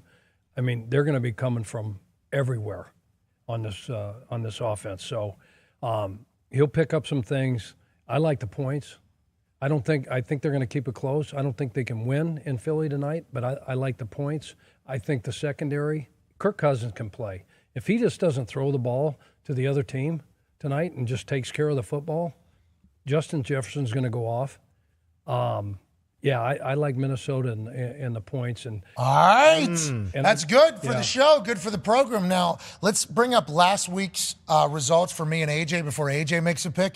I do believe we're in the same situation we were in last year. AJ Hawk is hot right now. Okay. He was 10-6. I went 8-8.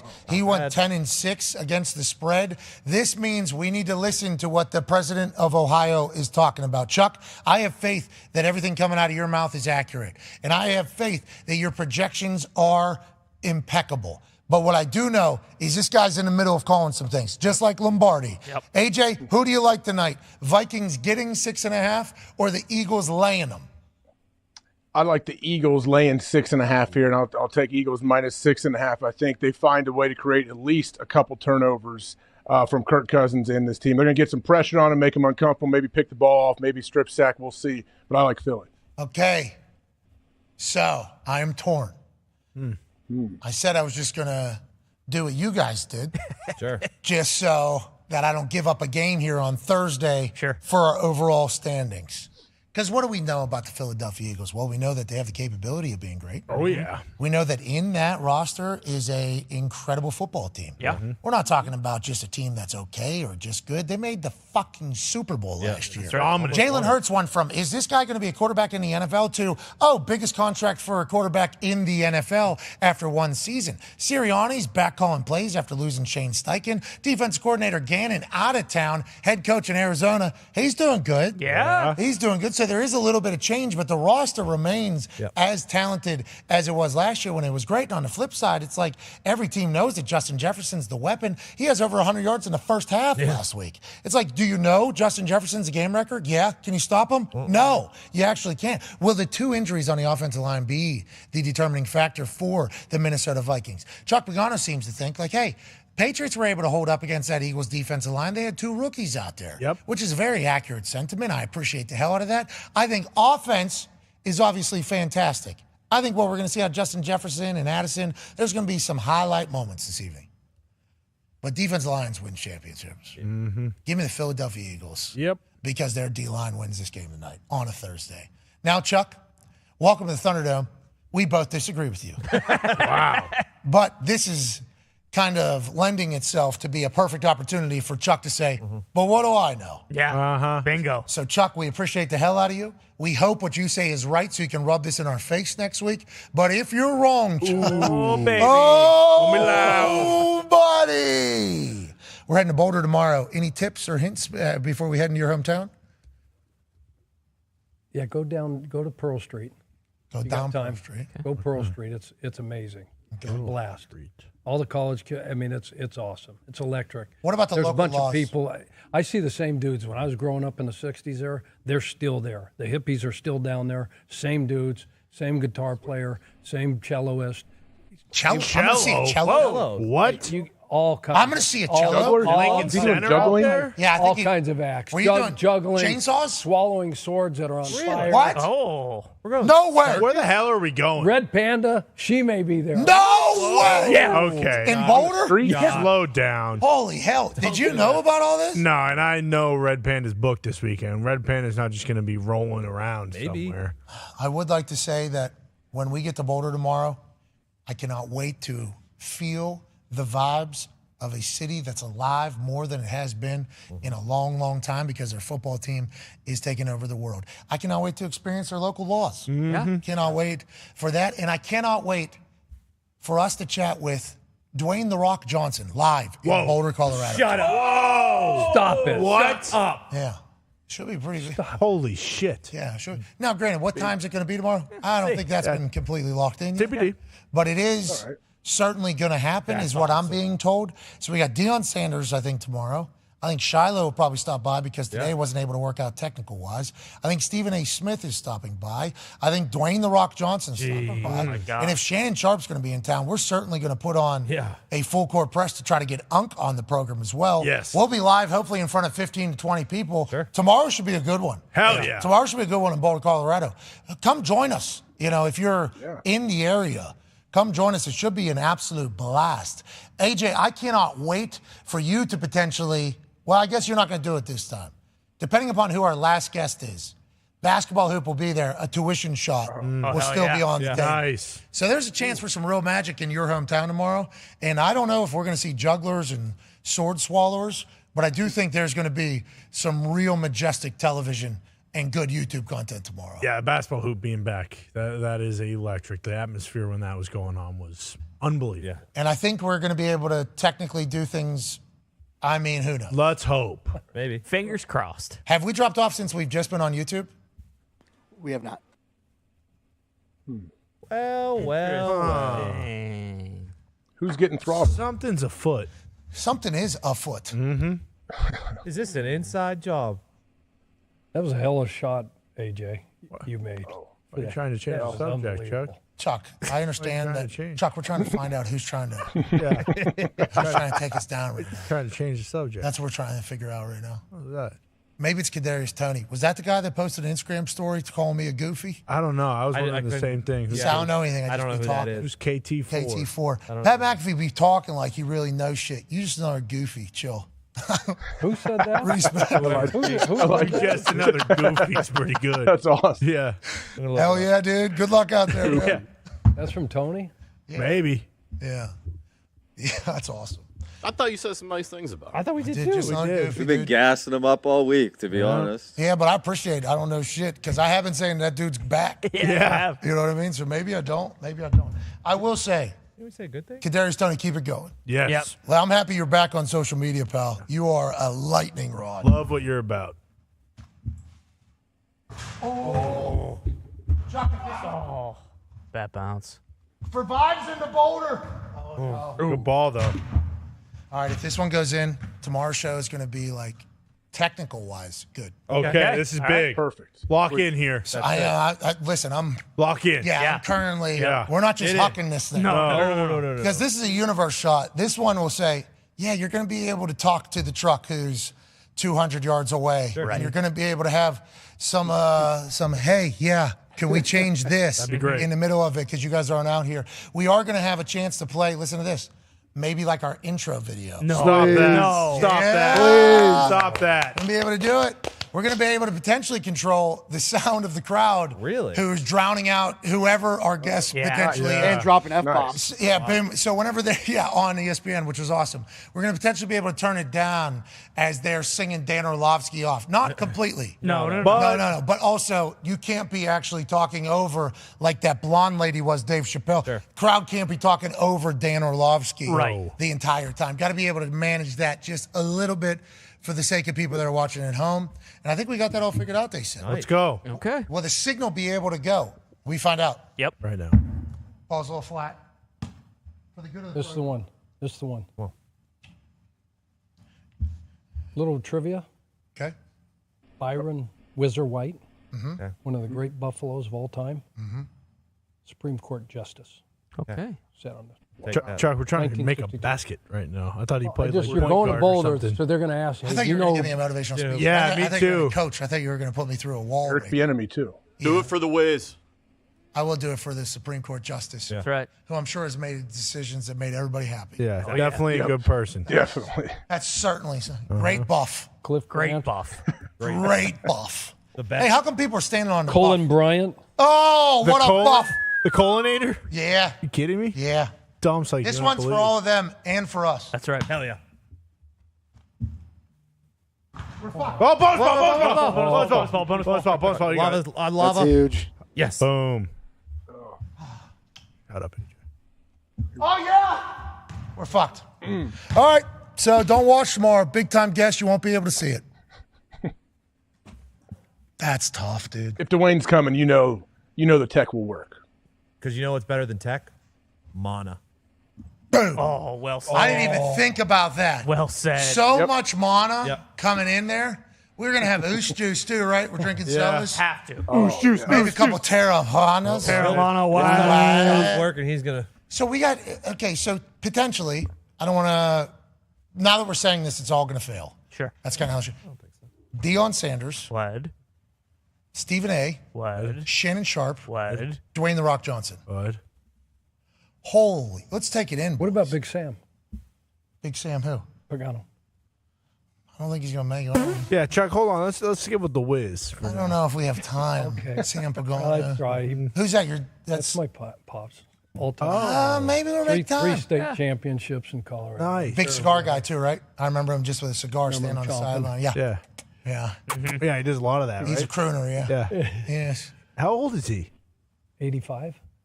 I don't know. Okay. We have a strict Crushing it. 84 and younger Yeah. on our show. Understood. A lot of ageism on this show today. Sorry, that's Just just how it thought you were works. old a lot. What's that all about? Okay. You look good. You look young. Yeah, you got plenty. You got a bunch of years left. Tomorrow should be a big Before one. 84. Hopefully Sam stops by. Yeah. How close is Boulder small? Relatively. Because it's a drive from Denver, right? It's a pretty good drive. It's not that 35, close. 40 minutes. Yeah, 45. Well, DIA, to get to the city there, where the airport is, where are you flying into? I have no idea. I'll figure it out. Probably. Private. You're going private, right? Well, come on, Chuck. Yeah. Chuck, come on. Chuck, I mean, probably. Jeez, Chuck. We also have a chance. commercial option, though. We have a commercial option. Yep. It's a long flight. So Very DIA expensive. When's the last time you flew into DIA? Denver? Yeah. Probably Remember how for far the that Colts. airport is? A lot of stuff happening over there. What, AJ? Oh, yeah. What's going on? Con man always tells me about the Denver airport. Yes, I Whatever's going on. do. All right, if this one goes in, it's all true. Hey, the Okay. toll road is easy from the airport to Boulder. Uh-oh. That one was in the stars. All right, everybody take it easy. Sam's coming on. If this one goes in, it's all true. Okay. All right, good. All right, so we don't have to worry about anything. Yeah. All right, let's get the hell out of here. We'll see you all tomorrow, live from Boulder. Be a friend, tell a friend something nice, -6.5. AJ has the Eagles, -6.5. Chuck Pagano has the Vikings, +6.5, which I like. I'm a big fan of the Vikings. For whatever reason, though, it feels like what the Eagles have, The Vikings ain't going to be able to stop tonight. It's Thursday Night Football. All hell could break loose. Can't wait to watch Herbie and Al will react to that and preview the weekend ahead. You all are the greatest people on earth, honestly. Genuinely appreciate you guys sticking with us. We had the internet drop out like 7 times today. Yep. Sure. Okay, I don't know how this happens. I don't know how it happens. We're trying to fix it. It's disrespectful to you as a viewer. We apologize for that. I will let you know that we are literally attempting every single thing possible for it not to happen, although I don't think everything that has been added on was certainly needed to potentially, and maybe they're eating each other potentially. Absolutely. You know, maybe there's a little bit of this because we had to do this. Yep. You know, maybe. But know that we are not happy about it. We do not appreciate it. It's the reason why we moved to this building is so that that type of shit didn't happen. Now that it's happening again, we apologize. We'll get to the bottom of it because we'll snoop around. Hell yeah. Yep. You're the greatest people on earth. We appreciate you. Have an incredible Thursday night. Be a friend, tell a friend something nice that might change their life. Goodbye.